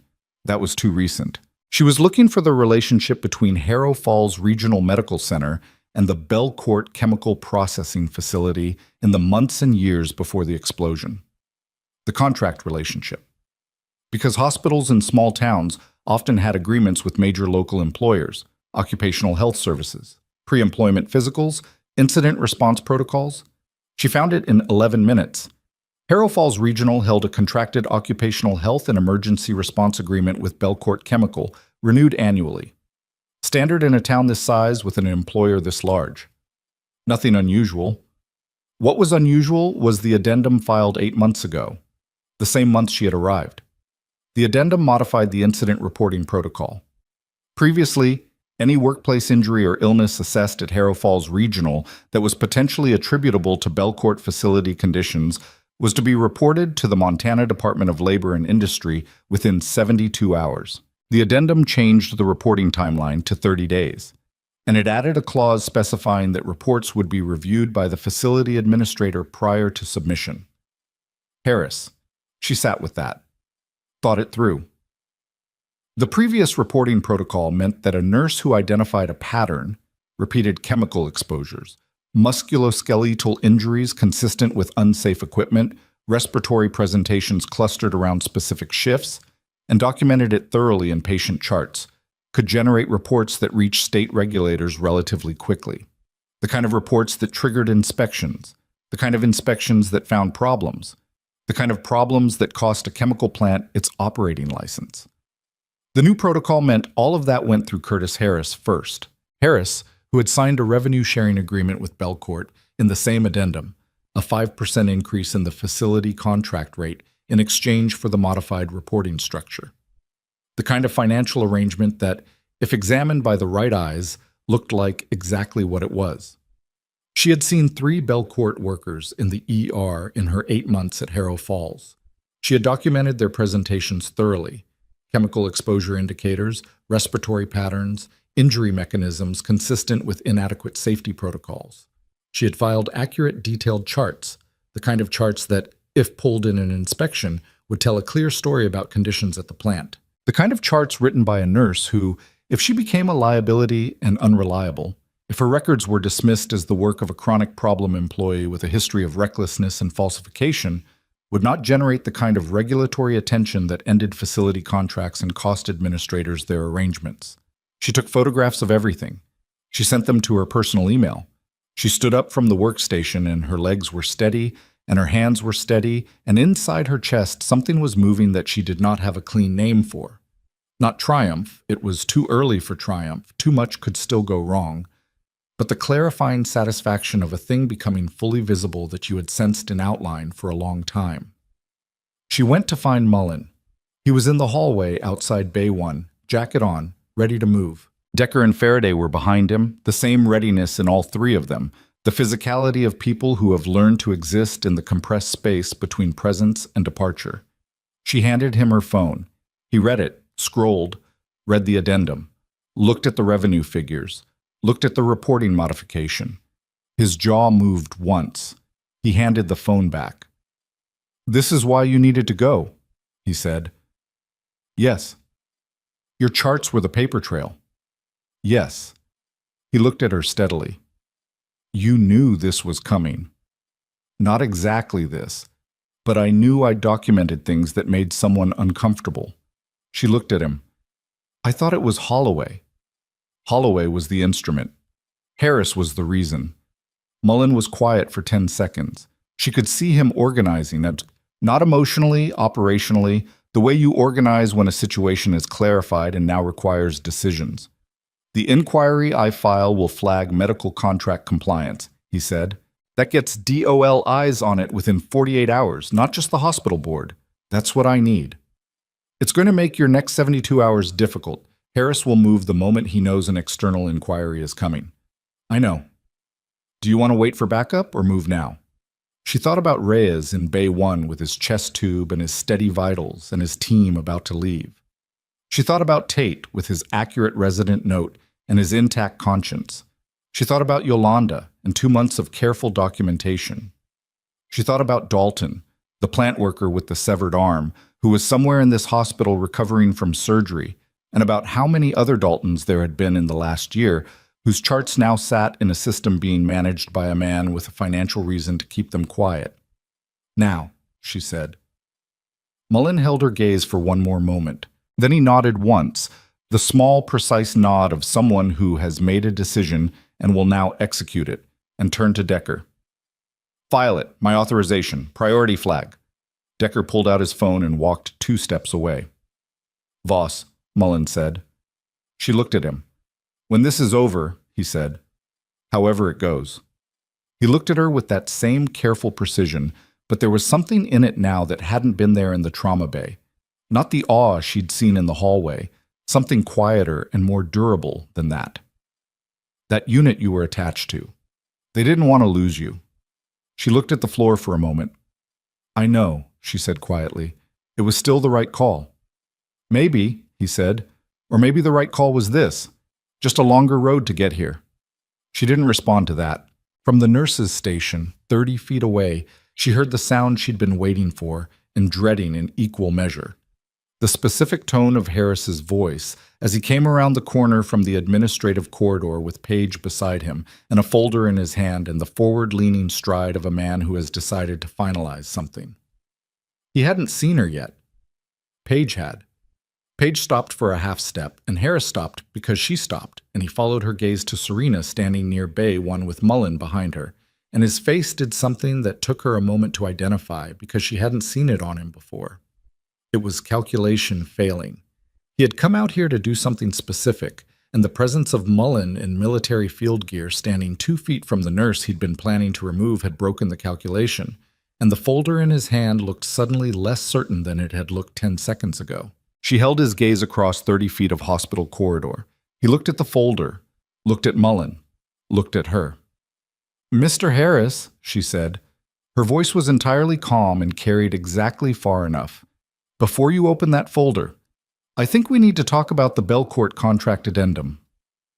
The hallway went very quiet. Paige's face changed. And Harris, who had been a composed man all morning, who had sat across from her in an office and delivered paperwork and used the language of procedure and policy with the fluency of a person who had been inside institutions all his life. Curtis Harris, who had planned this carefully and executed it patiently and believed he had controlled every variable. Curtis Harris went pale in a way that moved from his face down through his neck and into his shoulders, a physical draining that happened slowly and completely, and it was the most honest thing she had seen him do since she'd met him. The folder was still in his hand. She looked at it. You might want to put that down, she said. He didn't move. And behind him, from the direction of the main entrance, came the sound of the automatic doors sliding open, and into the hallway walked 2 people in suits. Not hospital administration suits, not the pressed shirt institutional look she associated with this building. Different. The particular unremarkable professional quality of people whose job is to find things out and who have learned to look like they aren't doing it. One of them held a credentials wallet open as they walked. Montana Department of Labor and Industry, Division of Occupational Health and Safety. Decker's phone call had apparently reached someone faster than 48 hours. Harris turned around.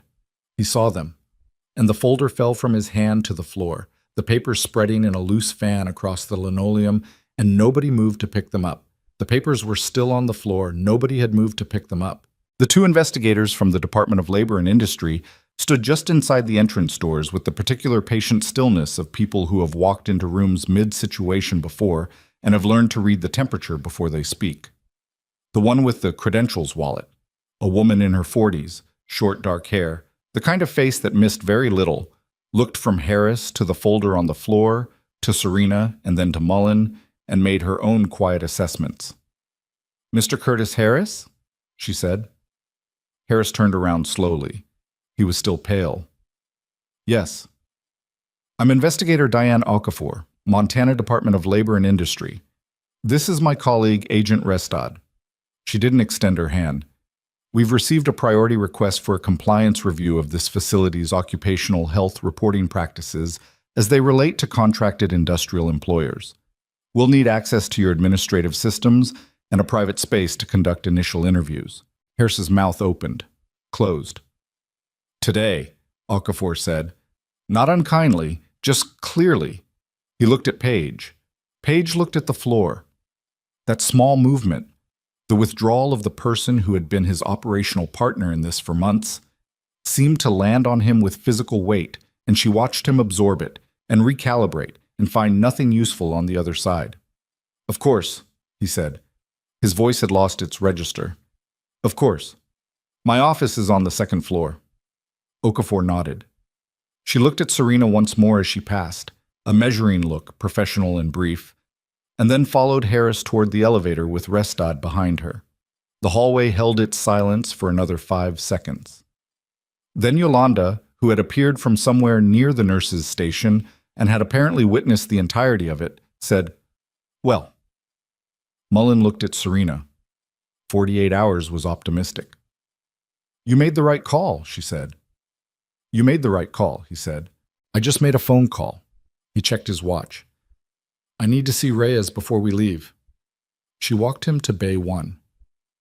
Reyes was awake, propped up the same way she'd left him, but the quality of his alertness was different, less effortful, more present, the difference that adequate oxygenation and a functional lung make in how a person inhabits their own face. The drain was still working, the monitor was steady. He looked at Mullen when they came in, then at Serena, and back to Mullen, reading whatever was in their posture the way he clearly read most things, quickly and without requiring explanation. "How bad is it out there?" he said. "Handled," Mullen said. "For her or for the hospital?" "Both, probably. It's moving." Reyes looked at Serena. "You okay?" She thought about the question. Whether she was okay was a complicated answer that touched on things she wasn't ready to examine in a hospital bay with 2 soldiers watching her face. "I'm standing up," she said. "That's sufficient for right now." Something in his expression acknowledged that answer as the exact right kind. "I'm going to be here a while. 48 hours, probably longer. The drain output is slowing, which is what we want. Tate will be your physician. He's competent." She paused. "I'll check in." "You don't have to." "I told you I would." He held her gaze for a moment. Then, "Thank you, Voss, for the procedure, for staying." He said it with the directness of someone who doesn't add decoration to things that don't need it. "You didn't have to be in that room." "I was in the building," she said. It was the simplest true version of why. He nodded once. It was enough. Mullen touched his shoulder briefly, the specific economy of gesture between people who know each other through the particular intimacy of high-stakes circumstances, and then stepped back. Decker and Faraday were already in the doorway. The leave-taking had the compressed quality of people who have learned to say what matters and move. At the door, Mullen stopped and looked at her one last time. "The inquiry is flagged at my level," he said. "It won't get buried." "I know. If it goes the way it should, and it will, someone is going to offer you something afterward." He said it carefully, as if measuring each word for accuracy before releasing it. "Think hard before you turn it down." She looked at him. "I have a contract here." "Contracts end." He held her gaze. "You spent 8 months in a place like this. You know what you're capable of. Don't let other people's comfort with that question become your answer." He left. She stood in Bay 1 with Reyes's monitors beeping their steady rhythm and the morning light coming through the high window at a low angle that caught the dust in the air and made everything look briefly, temporarily, like something out of a photograph. She stood there for maybe 30 seconds, just standing, which was something she rarely did and which the situation seemed to require. Then she went back to work, because that was also what the situation required, and because it was, when everything else stripped away, what she was here for. The next 18 hours were the kind of hours that institutions try to manage quietly and never entirely succeed at, because institutions are made of people and people talk. And by noon, the ER floor knew that DOL investigators were on the second floor, and by 2 in the afternoon, the day shift had heard 3 different versions of why. And by 4 o'clock, the correct version had mostly assembled itself through the accumulated observations of people who had been watching for a long time and had simply been waiting for someone to confirm what they already suspected. Holloway heard it from Tate, who hadn't intended to tell him anything and had answered a direct question badly. Serena learned this from Yolanda, who had been nearby, and filed it away as information about Tate's limitations under pressure. Not a flaw exactly, just a known variable.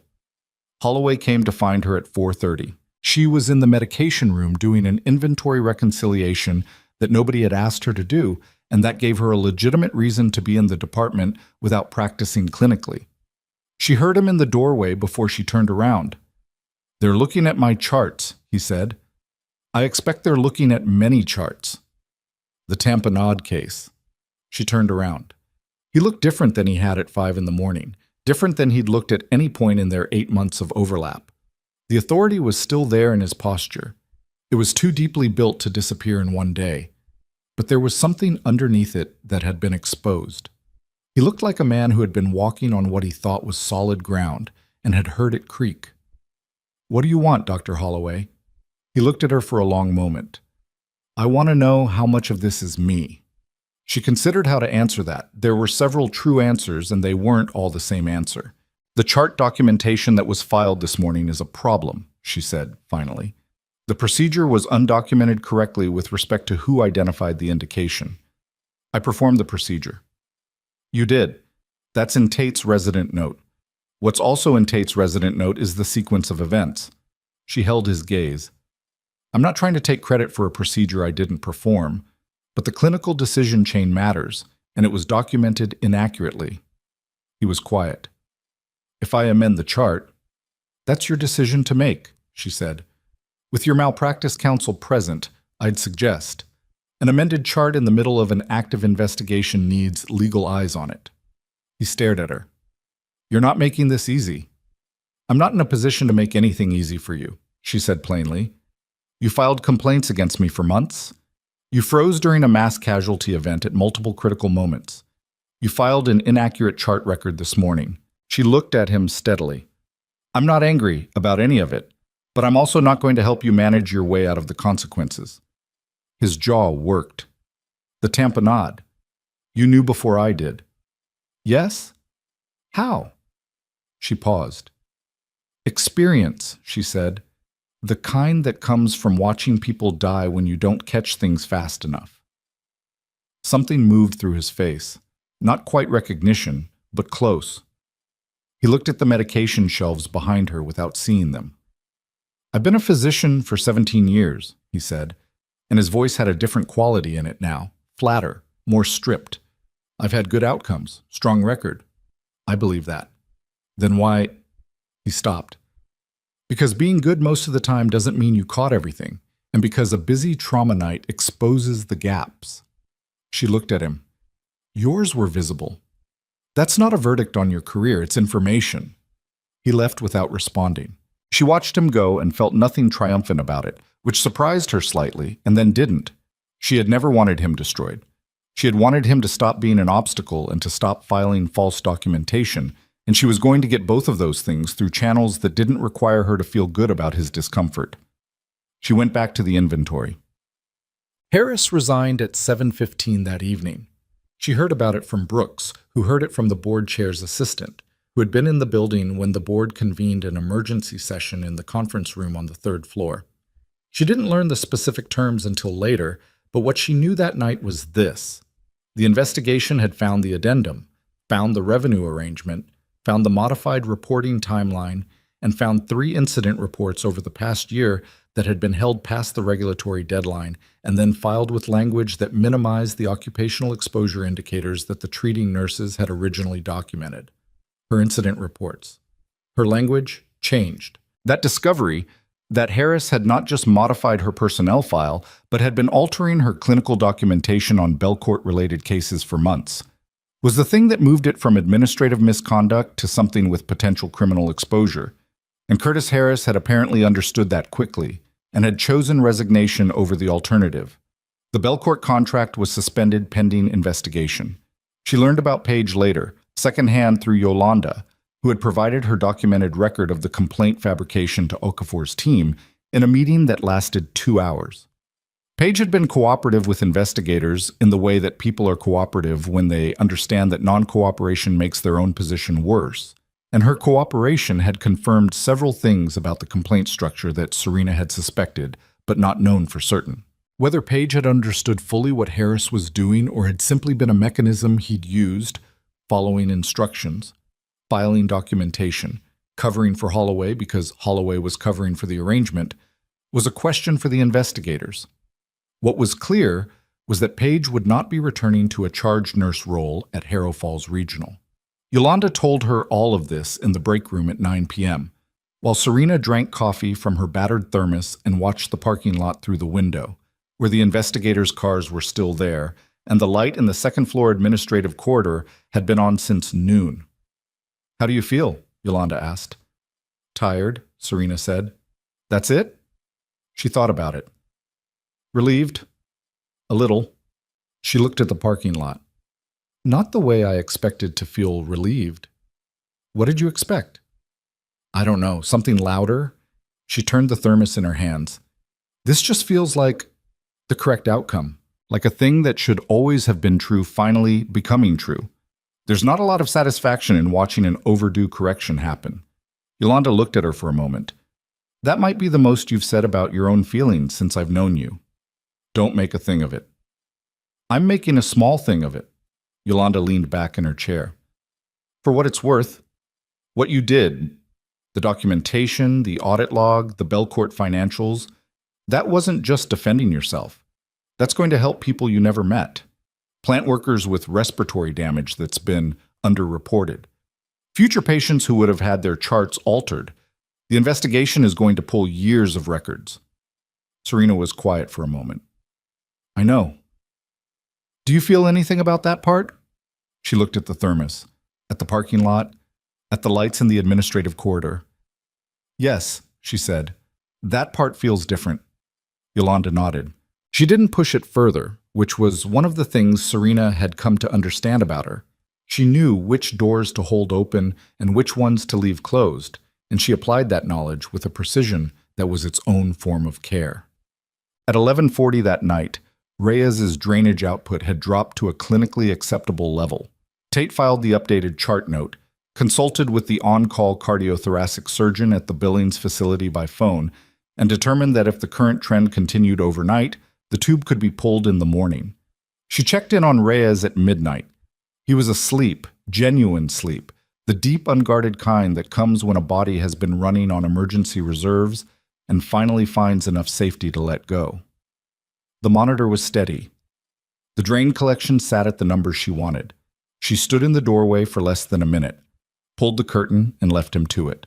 The night shift had changed, and the ER was in that particular dead hour calm again, a full cycle from the night before, except that everything was different, and she was different inside it.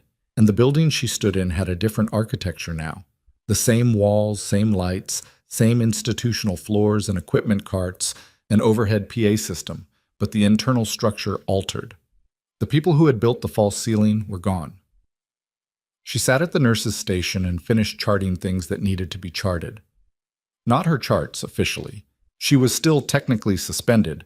The formal reinstatement would require the board, which would take at least another day.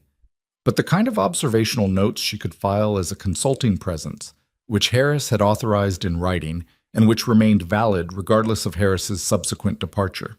She was meticulous about it. She always was.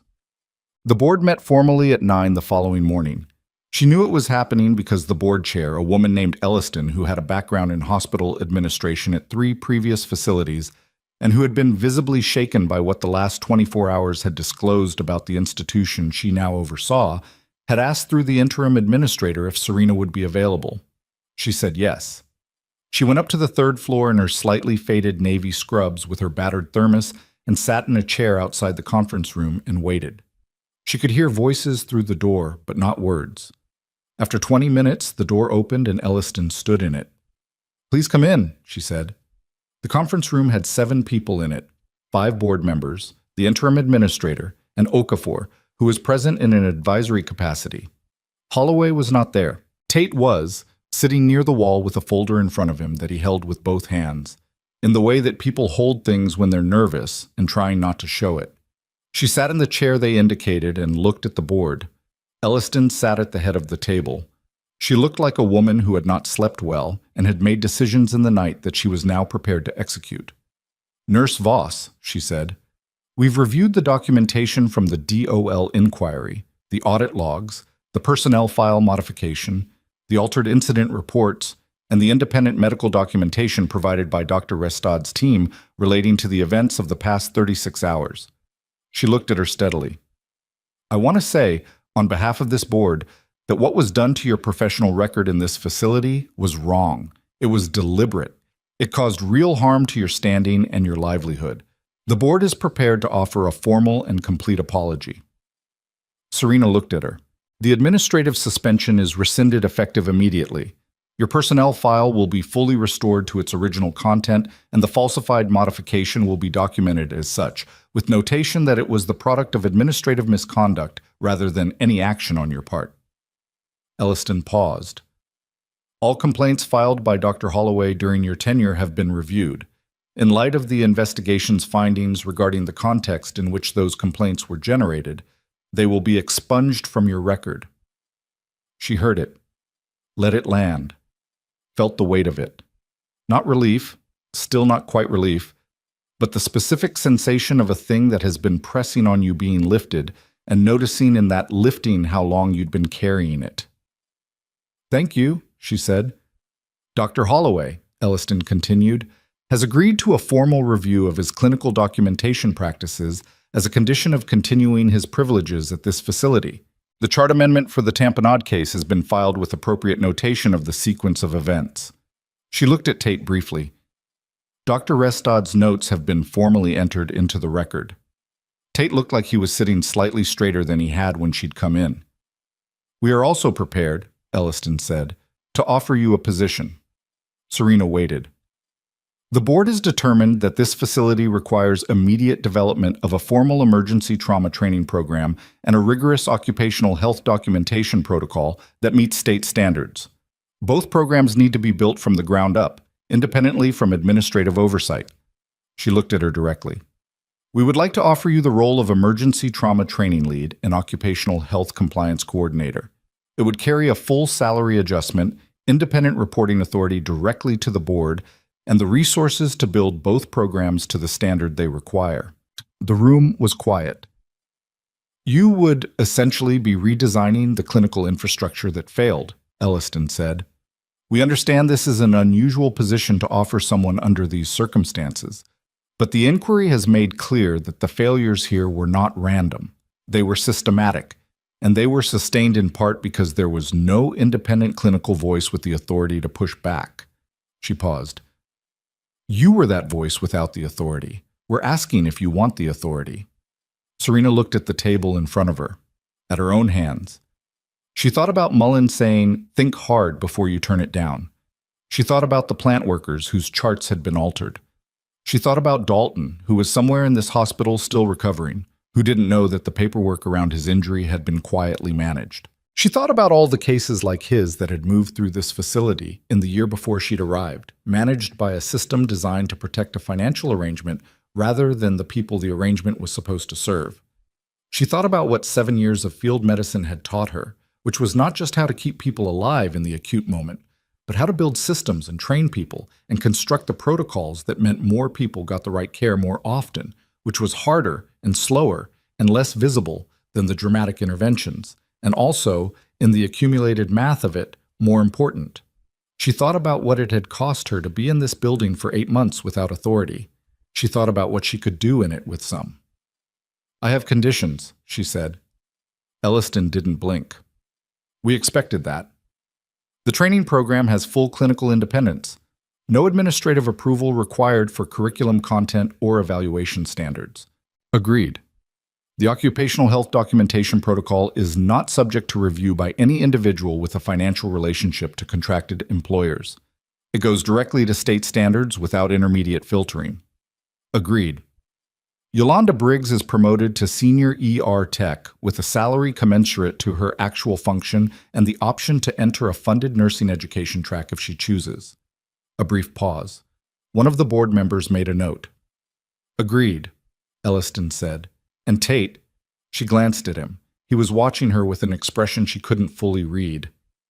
Dr. Restad gets an independent clinical mentor, not Holloway, someone from outside this facility's current attending roster. We can arrange that, Elliston said. Serena looked at her for a long moment. At the room. At the institutional machinery of it. The table, the folders, the people trying to right something that had been wrong for a long time, imperfectly and belatedly, in the way that institutions always move toward correction, slowly, motivated in part by legal exposure, but moving. Then yes, she said. I'll take the position. Reyes's chest tube came out at 2 in the afternoon.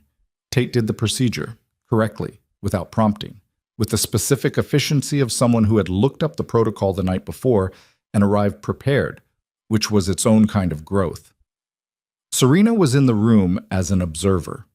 Reyes handled it with the same tight jaw and no complaint, and when it was done, he breathed experimentally, and something in his face eased.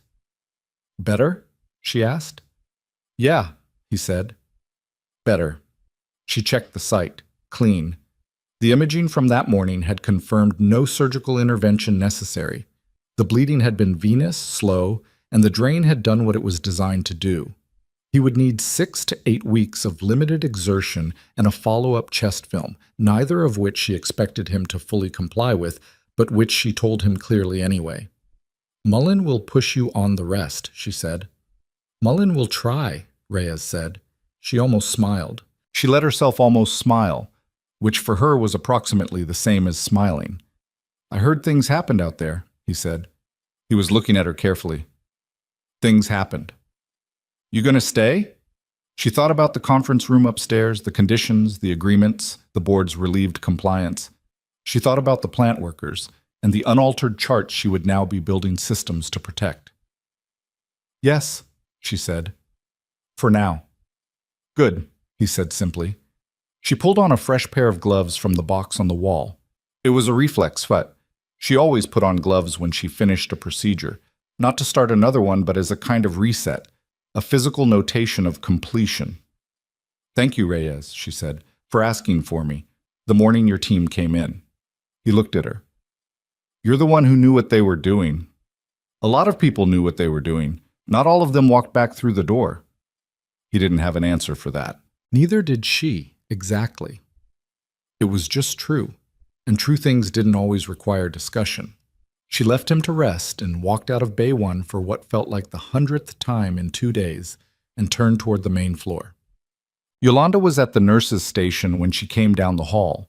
She was charting, the same posture as always, but when Serena came close, she looked up with the expression of someone who has already heard the outcome and is deciding how to acknowledge it. Brooks told me, Yolanda said. I thought he might. Senior ER Tech. If you want it. Yolanda looked at her for a moment. The nursing education track. Funded, if you choose it. No obligation, no timeline pressure. She held her gaze. It's yours to decide. Yolanda was quiet for a few seconds. She looked at the nurse's station, at the ER floor, at the monitors and equipment, and the ordinary organized business of people being cared for. She'd been in this building for 3 years doing work that had been compensated below its value and acknowledged below its reality, and she had kept doing it because the work mattered, which was the same reason as Serena, and also a different reason because Yolanda had chosen this from within the civilian system and had stayed within it, and that required a different kind of stubbornness. I'll think about it, Yolanda said. That's all I'm asking. Yolanda looked back at her screen. You did a hard thing, she said without looking up. Not the medical stuff. The staying. 8 months of that. She paused.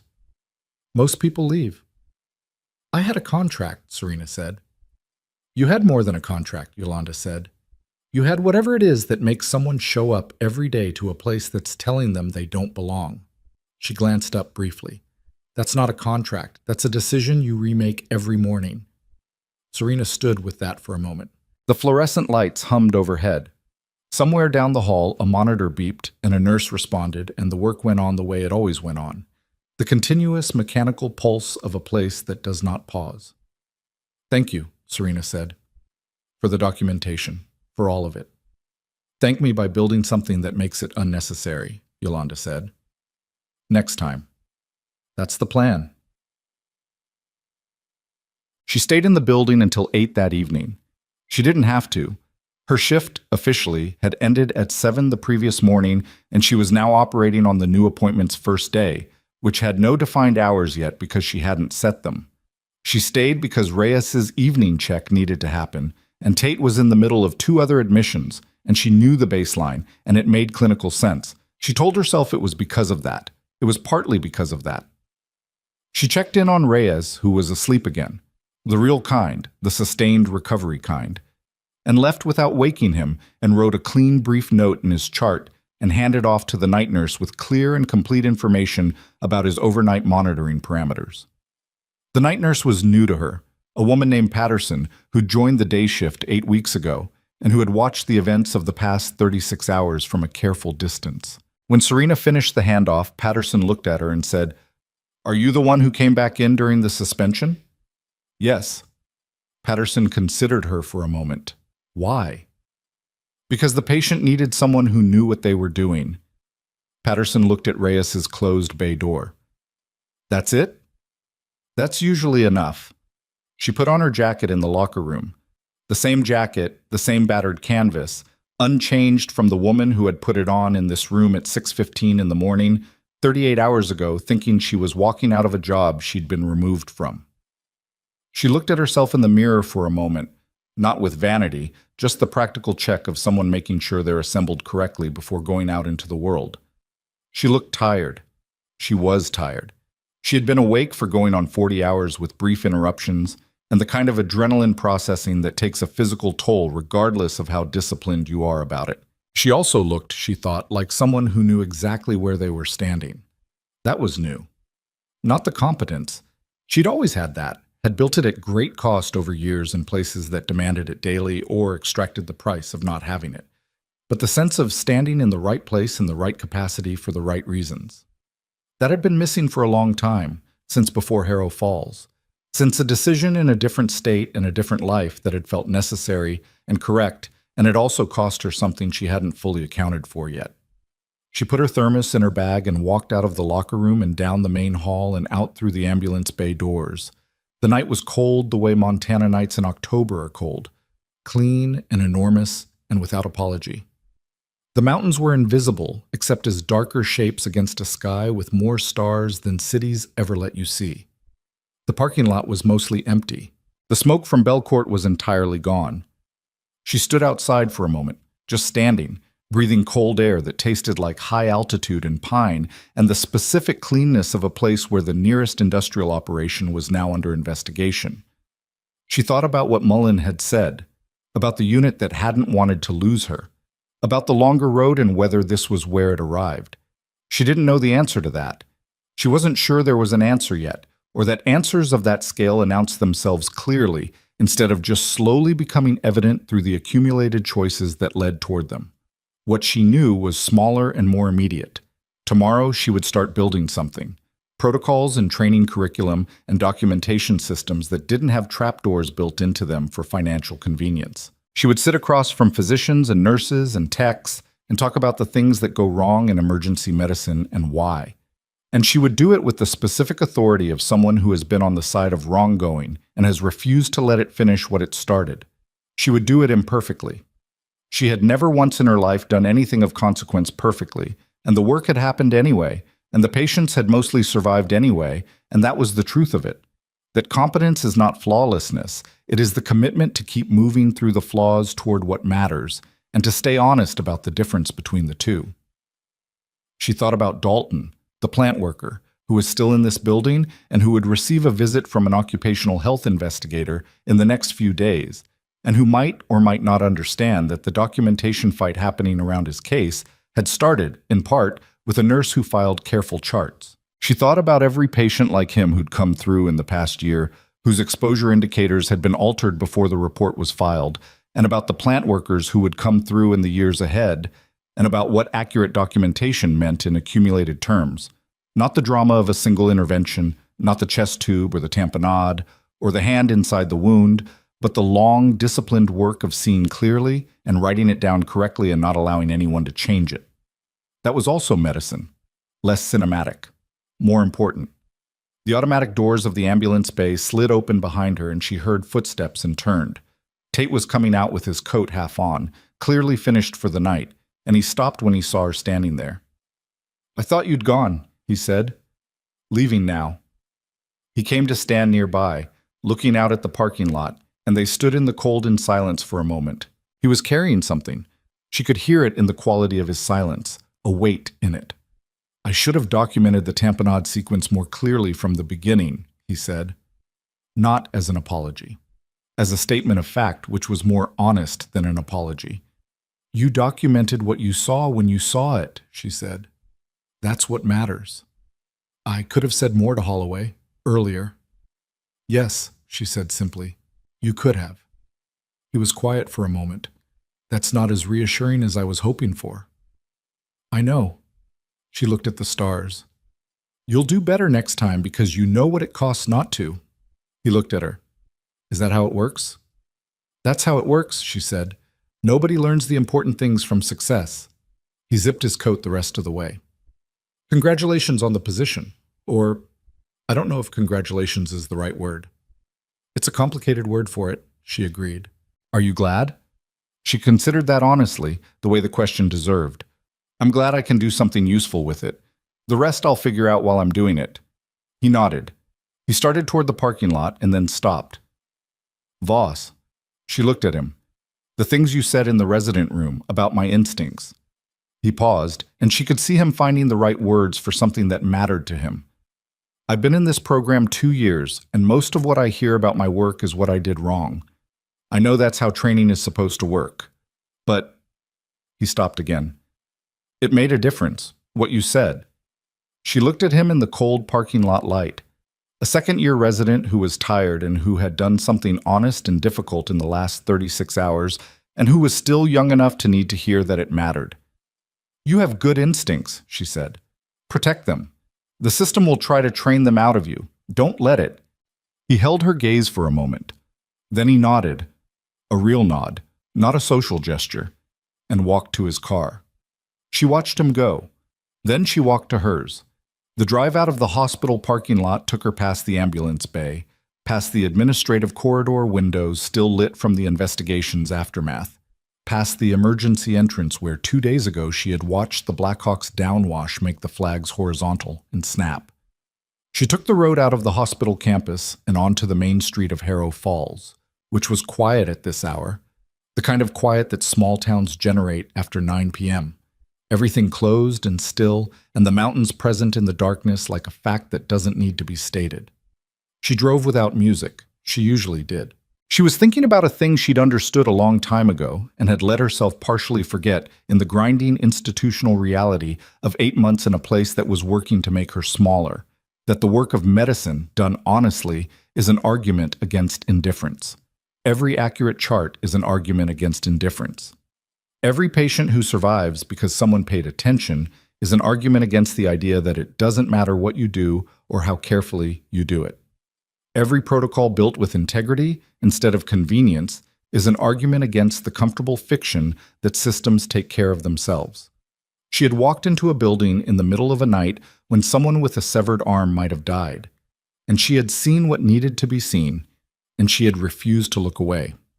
That was the whole of it, when you stripped away everything else. It was not heroic. Heroic was a word she distrusted because it implied exceptionalism, and what she believed, what her experience had rebuilt her beliefs around, was that the capacity to do what she had done was not exceptional. It was available to any person willing to pay the cost of developing it, which was real and high, and mostly invisible. The cost was not the training, though training was real. The cost was the sustained choice, daily, sometimes hourly, to be honest about what you saw, even when what you saw was inconvenient, to write it down correctly, to stay in the building when the building had told you to leave, because there was a patient in Bay 1 and you'd said you would be there, and that meant something to you regardless of what it meant to anyone else. Most people who did this work understood that. She wasn't special for understanding it. She was just unwilling to stop acting on it. She drove through Harrow Falls and out the other side, toward the small apartment she'd lived in for 8 months without much personalizing it. A habit from years of moving, a reluctance to put things on walls that would just have to come down. And she thought that tomorrow she might buy a plant. Something small, low maintenance, the kind that didn't require much and didn't ask for anything except to be left in a window with some light. A small enough thing. A start.